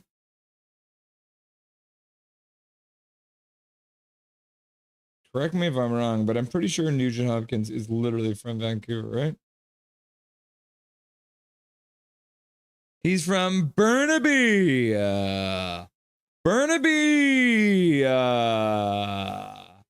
And then Evander Kane. Look at him. He's from Vancouver too. Burnaby in Vancouver. Playing for Edmonton. It seems wrong. Former Vancouver Canuck Pod Colson. All right, enough of that. Back to the bar. 9-piece McNuggets. McNugents. Get a Demko Flurry and a 9-piece McNugents with a McFlurry. Yes, because Burke has more than a say than ownership. Yeah. Whalers have been everything but a goalkeeper. Olivier might be in. KJ Brazy, he didn't sign the Nucks with the Nucks because they told him he had to sign right away and Gretzky wanted to sleep on it. It was literally like the middle of the night and he just wanted to go to bed. He was like, I'm not coming out. Yes, Google. I said Whalers, not Oilers. Fuck off, Google. And then Google censored you, man. You got censored by Google, but don't worry. I got you. I knew you wanted to swear. Swear jar. KJ Brazy. Gretz said the only reason he didn't come was because they rushed him. Yep. A sarcasm protection. Oilers have everything but a goaltender. Maybe they have Olivier. Colossal fuck up. Yep. Can you imagine the different storyline if we had Gretzky instead of that piece of crap Messier? Swerve and Irvin. There's a Heinz ketchup commercial on right now. Yep. Talking about breeding ketchup. Which Pedersen? They slayed the dragon. It's the Pedersen. E. Pedersen. Some people calling him EP45 because he got 45 points this season. Whoops. Kevin Bieksa says a sarcasm. Quentin Hughes is a good choice. Yeah. Yeah. Quentin Hughes, the greatest Canuck defenseman of all time. Calvin and Charlie, is there any way we can send him back home to eat some Swedish meatballs and strengthen up for a year? Maybe find his game again? Well, he's in Sweden right now, hopefully doing just that. Because as we talked about earlier, I think maybe last week, I feel like Petey needs to put on like another 10 to 15 pounds. Calvin and Charlie, Jim Rutherford doesn't seem like a guy who will give up on someone. I mean, look at the Petey and JT situation. He was hoping it would blow over. True. He did. And it did not. So gang! Gary Wiseman. Are these recorded before the stream? That interview with Dave Brindle was recorded before the stream. Because we wanted to make sure we could make it work. So usually the first time I have a guest on, it'll be a recorded interview, and that's where we can work out all the kinks, and then that lets them come on live. This is on Russ's Discord. It's through Facebook. Russ bot engaged. Some of them are, I think. They better hope Toronto injuries some key players. Good interview, Russ, says KJ. Great interview, says Big Mac. Skinner with a save, covers it up. Nothing to poke at. Oh, Mark Stone getting into it. The boys have a quick chat as they skate back to the bench. Thanks, guys. Sounds like a character. Russ bot deactivated.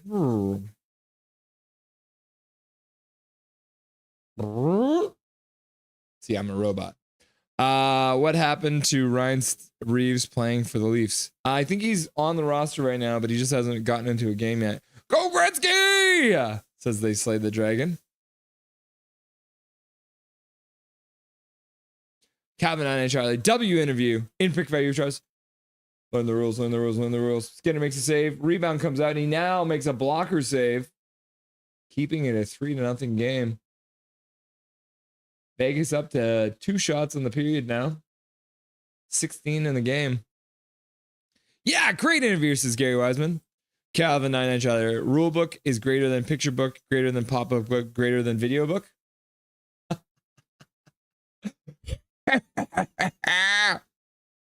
One of those might work. Yeah.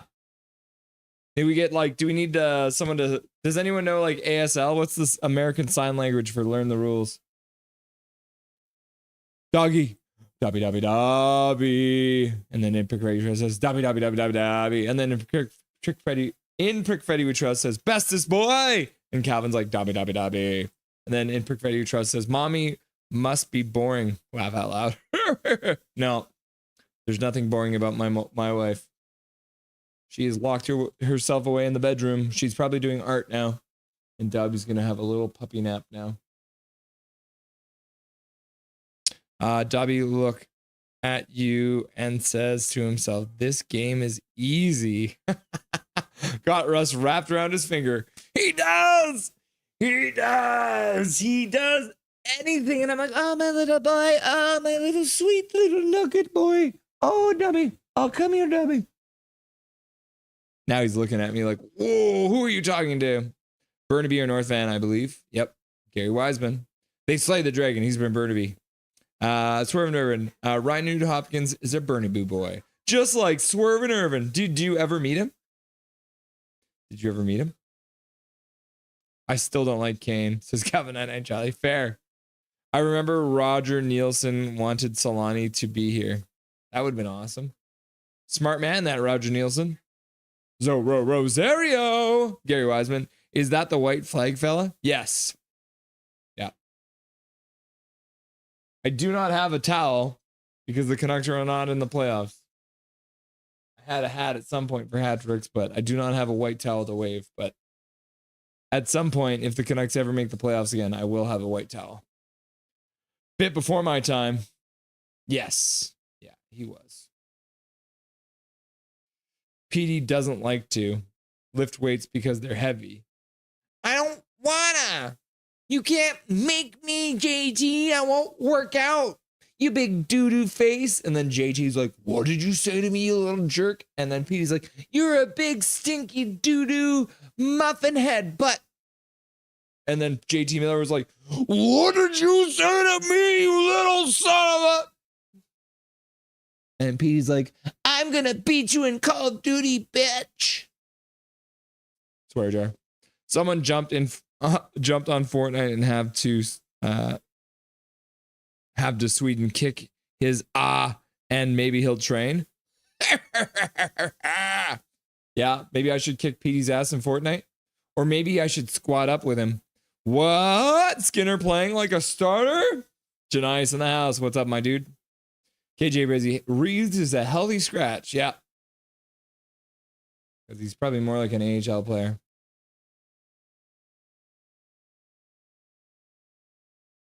Puck is in the Vegas zone, going back and forth, as you can see by my head moving.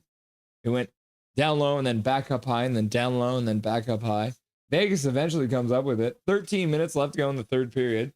59, 58, 57, 56, 55, 54, 53, 52, 51, 50, 49, 48, 47, 46, 45. All right. Uh-oh, an Oilers fan has arrived. Yep, Janice is here, cheering for the oil. In Pick Freddy Trust, people pay people to work out for him. PG's like, here, have $1,000. Go do 20 push-ups for me. 11.6 million. Gary's laughing and crying. Rosario. KJ Brazy, I thought he was only going to develop one muscle in his body. He's just got to do it one at a time. You want me to develop all of my muscles? I can't multitask like that. I'm going to do it one at a time. I'm still working on the first one, okay? I need to perfect it before I move on to the next one. 12 minutes left to go in the third period. Edmonton controls, puts the puck in the middle. Pietrangelo intercepts it there. Vegas skates out. Carlson moves it through center. Smith into the corner, puts it out front. Intercepted, but it comes back. Dorofeyev. Oh, I always say that guy's name wrong. No, Dorofeyev. Yeah, I said it right.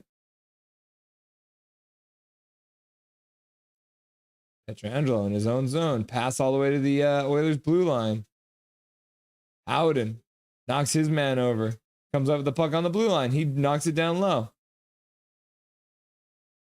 The Oilers bringing around the boards. Gets out to center. Goes off of a shin pad. So it stops up. Vegas collects it in their own zone. They'll skate it out. Pass up to the blue line. Howden puts it into the corner. Eichel tries to intercept it. Almost does. Can't quite come up with it. Theodore puts it across the half boards. Down low for Jack Eichel. He gets slammed into the boards. Looks a little upset about it. Puck gets past Theodore, but he recovers. But Oilers skate up on it. Draisaitl skates over the blue line. Podkolzin with a shot and Hill with a glove save. Podkolzin was maybe looking for a shot rebound there, I think. Draisaitl driving the net. That's something my lazy ass would do. If Gary Wiseman was making $11.6 million, he would hire someone to work out so he wouldn't have to. I think that's what would happen, eh? 10:40. Team 10:40 minutes left to go in the third period. Shots are now 31-18, so Vegas is up to 6 shots.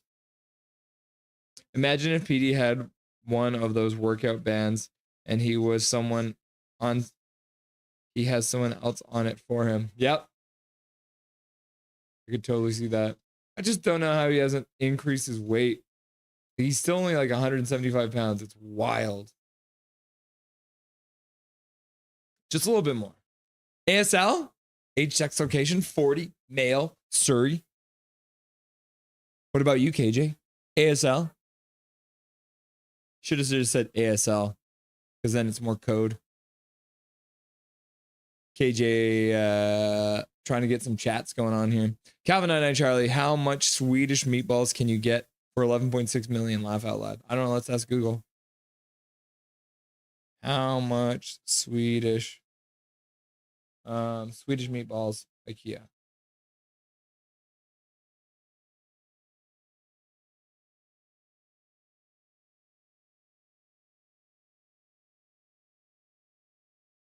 Swedish meat balls IKEA.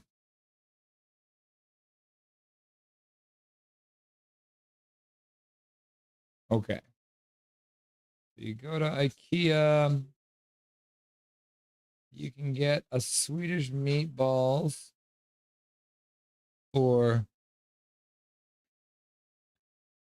$14.99. So if you go 11.6 million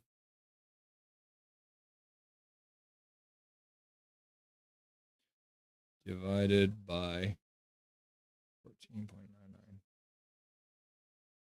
you could get 773,849 packages of Swedish meatballs. And if we're looking at the Swedish meatballs, it comes in 2 pounds, 3 ounces.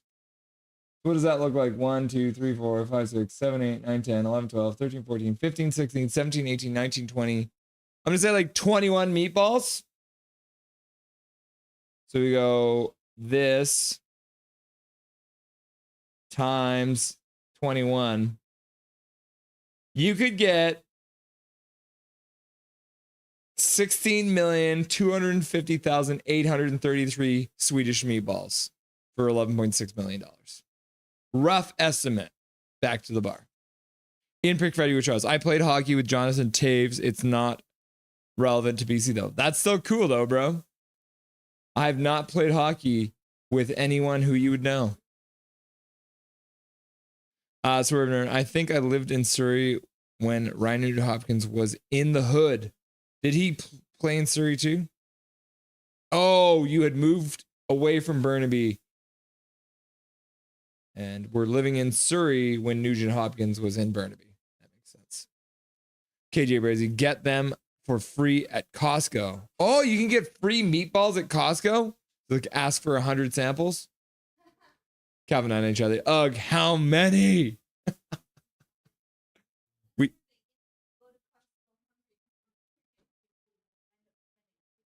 Yeah. You go to Costco hungry, thinking you're going to get a bunch of free samples, and then you end up spending $800 on food. My wife's spitting facts out here. Zach says, KJ Brazy! And then in Pick Value Show says, good job. He's a traitor. Squat up with him and troll. Make sure you are on hardcore. Laugh out loud. There is no hardcore mode in Fortnite. Toes has more cup rings than Canucks, though. Yeah, we beat Taves' team in 2011. That's a tongue twister. Taves' team in 2011. Taves' team in 2011. Taves' team in 2011. Calvin and I each other. I don't get like rings on my toes. You've never put a ring on your toe before? Toe rings might be fun. That was the first time I saw the cup. Do you guys remember the first time I saw the cup? Do I have a picture?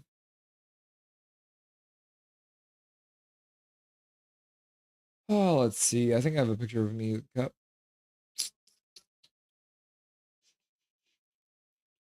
Where is it? Oh, yeah, here it is.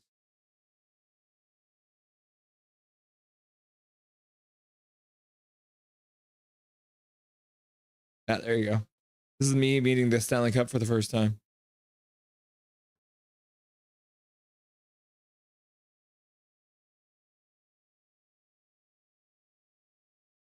First time I met the Stanley Cup. This is actually when I worked with Dave Brindle. That's how long ago it was. Like not on TV and in your real life.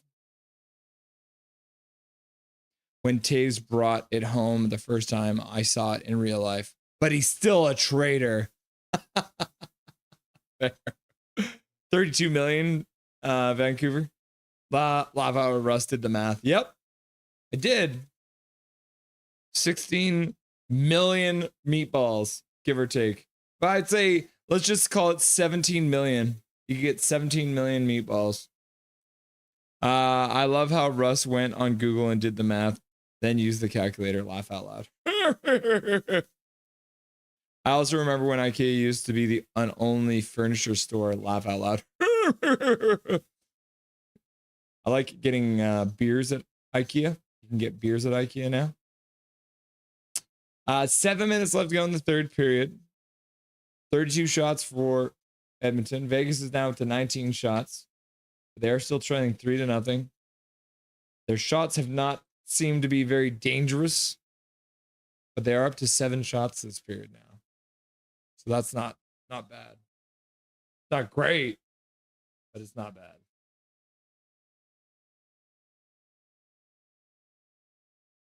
In Vegas, again, the rule book didn't work. The picture rule book didn't work. The pop-up book didn't real work. Braille. Let's go with Braille. We haven't done the Braille. Someone get a copy of the Braille rule book and send it over to Vegas. Maybe that will help them learn the rules. They slay the dragon. I played street hockey with Kess and Juice during the 12 lockout. That's very cool. Ooh. Hanging out with Kevin Bieksa and Ryan Kessler. My dad's played ball hockey with Gino Ojic. That's cool too. Did you get roughed up? Did Wallman just wink at the ref? What is the deal? Huh? What kind of secrets? What kind of conspiracy is happening? I am Taves. Ace Sarcasm's like, final reveal. I'm actually Jonathan Taves. And against Carey Price. Very cool. So you had Kessler. Oh no, Gino Ojic was on your dad's team, and then Carey Price was in net on the other side. That's very cool. Leg and knees and toes. Head and shoulder, knees and toes, knees and toes, knees and toes. Head and shoulders, knees and toes. Eyes, ears, mouth, and nose. I did it wrong. Russ looks like a lead singer of Creed in that picture. Well, I just heard the news today. Seems my life is gonna change. I close my eyes. I definitely like Creed, so there's a very real chance.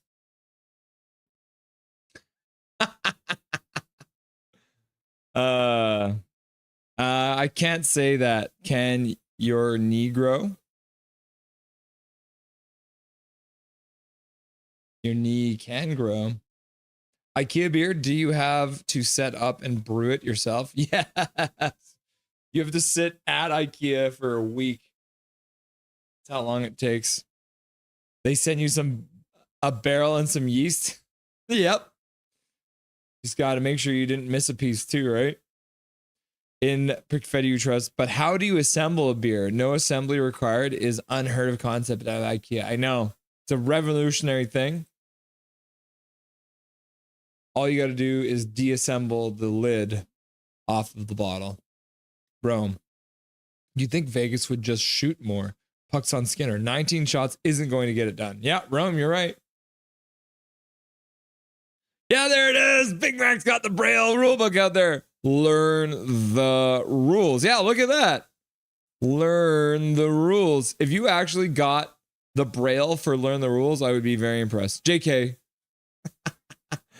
Thanks, Big Mac, says in Pickard we trust. Calvin NHL. No one says my last comment out loud. Make sure you're alone. Laugh out loud. I said it out loud on the internet in front of people. Am I going to get canceled, Calvin, now? Gary Wiseman. Rome coming from a Canucks fan. I am toes. Taves. LMAO. With arms wide open. Laughing and crying, Calvin and Charlie. Zach says, hey, got him, says Calvin and Charlie. I don't know. I just still don't understand. What do you mean? What do you mean you got me?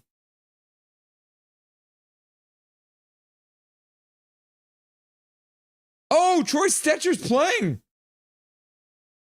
I didn't even realize Troy Stetcher's playing tonight, kids. Oh my goodness. He's back in the lineup. It's another boy from Richmond. Got Richmond, Vancouver, and Burnaby playing for Edmonton. Troy Stetcher back in the lineup tonight. The first time I've seen it on the screen, so it's not actually that big of a deal because I don't think he's played in the playoffs yet. I think this is his first game. Troy Stetcher back in the lineup. You love to see it. So Edmonton rocking 3 members of the Lower Mainland. Taves.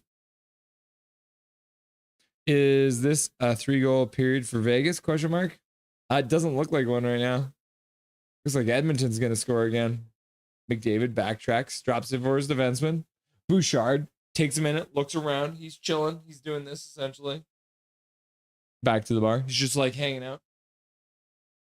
Oh, you want me to do something? Why? I don't need to. We're winning 3-0.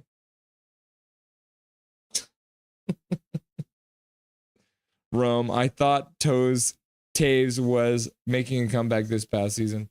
Apparently there are some rumblings that he's going to try and make a comeback, but he's pretty old. But apparently he's been getting some really good healing. Yeah, Stitcher's played 15 minutes tonight. Can't believe that. Can finally update the former Canucks list. So Stitcher actually has a game.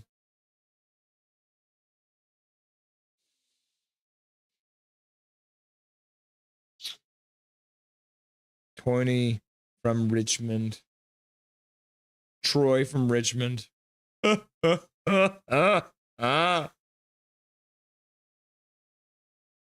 Vegas battling in the corner of Edmonton zone, trying to get it, puts it behind the net. Stone whips it around for Eichel. Eichel puts it back to the blue line. Theodore puts it down for Eichel. Eichel to the front of the net. That goes off Bouchard and into the corner. Back to the point for Shea Theodore. He puts it back to the half boards for Eichel. Eichel puts it across the entire zone all the way over for Dorofeyev. Oh, and they try to work it across for Stone. Vegas has pulled the goalie now with 4 minutes left to go. 6-on-5. Puck goes in behind the net. Dorofeyev puts it for Stone, who puts it over for Eichel. Eichel in the corner. Puts it back to the point. Shea Theodore puts it down low to the side of the net to Stone, who puts it back to the point. Shea Theodore gets a piece of it. The puck does come out past the blue line, and Vegas will have to touch up where they can move back in, but they lose the puck. Shea Theodore's back in his own zone to collect it, and he'll take a minute. Theodore makes a pass to no one and just ices the puck. So remember last time we voted, they should not be allowed to put their goalie back in. He's on the bench. It's icing. You can't put your goalie back in. Boom. New rule.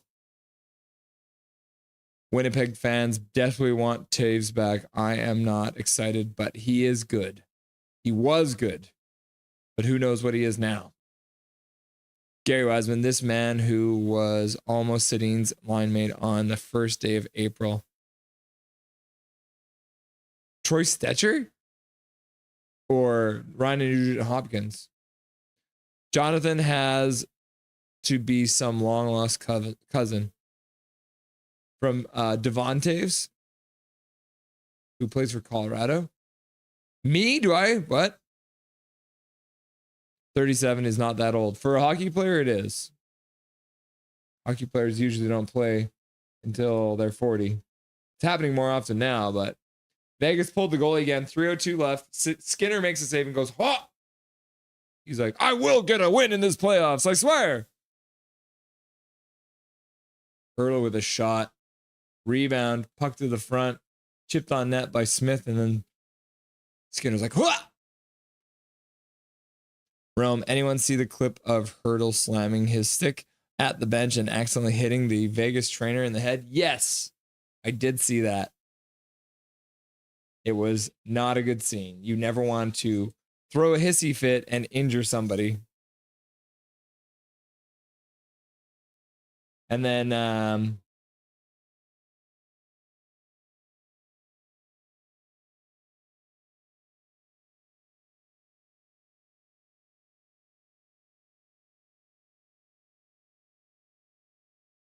here,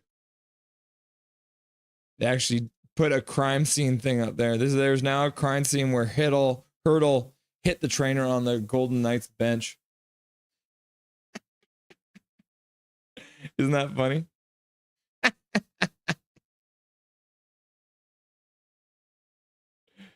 Oh my goodness. Back to the bar. Vegas pressing. Pass right across the crease. Waugh couldn't come up with it.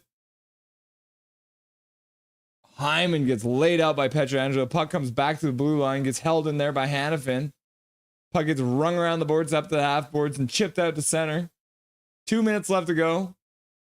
Pietrangelo chips it up to his own blue line. Vegas will change a couple players. There's still 6-on-5. William Karlsson leaves it for Pietrangelo. Hurdle. Goalie pulled. Pull your goalie. Pull your goalie. Pull your goalie. Pull your goalie. Redemption game for Skinner, says Rome. So far, that would be a stupid rule. No, it would be awesome if you ice the puck when your goalie is pulled. You shouldn't be allowed to put your goalie back on. Gary Wiseman. Yeah, they pranked Stetch on April Fool's, telling him he would be playing with the Sedins on that game on that day. That's hilarious. I don't know, Devon. Stop. I am Taves. Hockey players not named Yarmir don't play past 40s. Yep. 53 seconds left to go in the third period. Oh, did Vegas ice the puck again?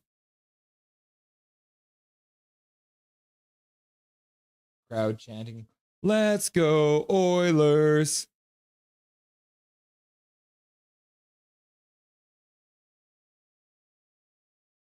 Zach Hyman getting the puck out, takes the hit to make the play. Evander Kane smacking Hurdle in the hands. Taves could have one more year. It's possible. Edmonton wanna be country so hard. So funny, says Zach. In Pick Fair You Trust, where's the crime scene ribbon or tape or whatever they call it? Yeah. They forgot to put it up, I guess. Saw something the other day. Once it hits the 7th overtime period, they drop the second puck. And if it goes to an 8th overtime, it's 15-on-15, 5 pucks, 5 faceoffs. Any truth to this? I do not believe that is the truth. No. I've never heard these rules before. It is 1 puck. It is 5 people. You play until the game is over. Ha ha ha. Oh man, I didn't see that crime scene pick. Hurdle has been invisible in this series. Yep, he's been invisible this whole playoff so far. Oilers does not get his playoff debut. Olivier does not get his playoff debut. Perry's over 40, isn't he? He's getting close. I think he's 39.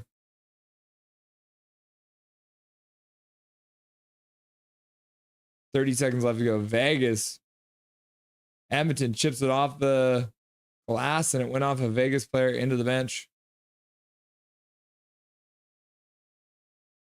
Yeah, Corey Perry is 39. All right, getting close.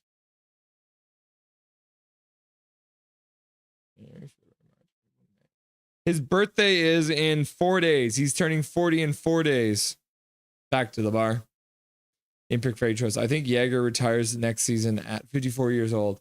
Yeah, he said this is his last season. I think he's retiring this summer. Guy's been a thorn in our side for decades. Yeah, for 4 decades. Oh, the Oilers have now iced the puck. Idiots! How are you going to try and finish the game when you keep on icing the puck, bro? Now the faceoff's going to come in your zone, and then the Vegas Golden Knights are going to score, and it's going to give them confidence going back into the next game, back in Vegas. No, that's probably not true. Pod Colson on the ice with 18 seconds left to go, showing you how Knobloch feels about him. Puck gets rung around the board, skips past the Vegas defenseman. Jay Theodore rings around the boards, tries to get out of the zone, ends up stopping on a... Oh, there was a Vegas player there. Well, that's it, though. Boom. Oilers take a 3-1 series lead. Stranglehold on the series going back to Vegas. Woo! KJ Perry is 39. Ooh, almost. I'm making a box hockey table during my lunch break at work. So stoked. Oh, a box hockey table? Is that one of the ones where like you have like the things where you like twist them? Give me 5 beers. I'm 21 again. You might be drunk, Swervin. KJ Brazy, wooden sticks are harder to come by now a days though. Yep. Oh, you're making a box hockey table. So it's like a table made out of hockey sticks. I get it now. I know how to gift memberships, but I want to learn how to gift beers now. Yep. Another Greece win. Yep. The Greece win. KG Brazy, go to Canadian Tire. Greasy. Just donate money for Russell's beer fund, prick. Nah, not tonight.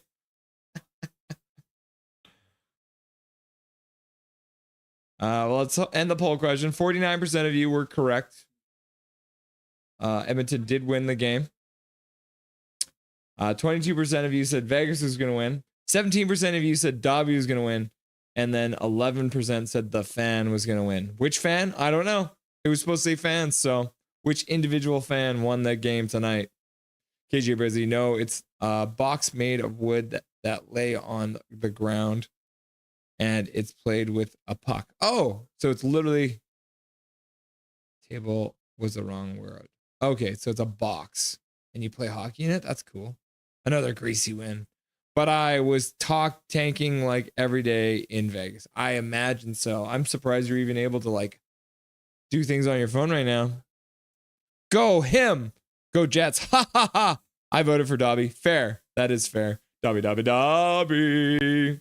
It's not ever a bad thing to vote for Dobby. He is a nice little cute nugget face. Sweet little fluffy nugget. Good boy.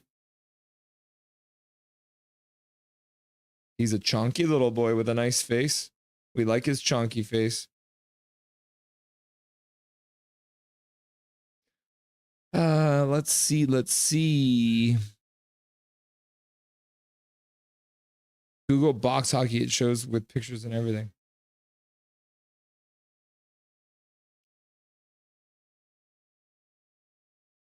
Oh, what the heck? This is wild. What the heck is this? What the heck is this?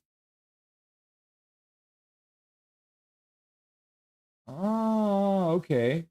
So you're just trying to get it through those holes and then score on the other side, eh? Huh. Cool. I played it as a kid. KJ, I know what box hockey is, but you don't play with a full-size blade, right? Yeah, it looks like smaller ones or something. Mini sticks for Russ Irvin. Just like a ringette stick.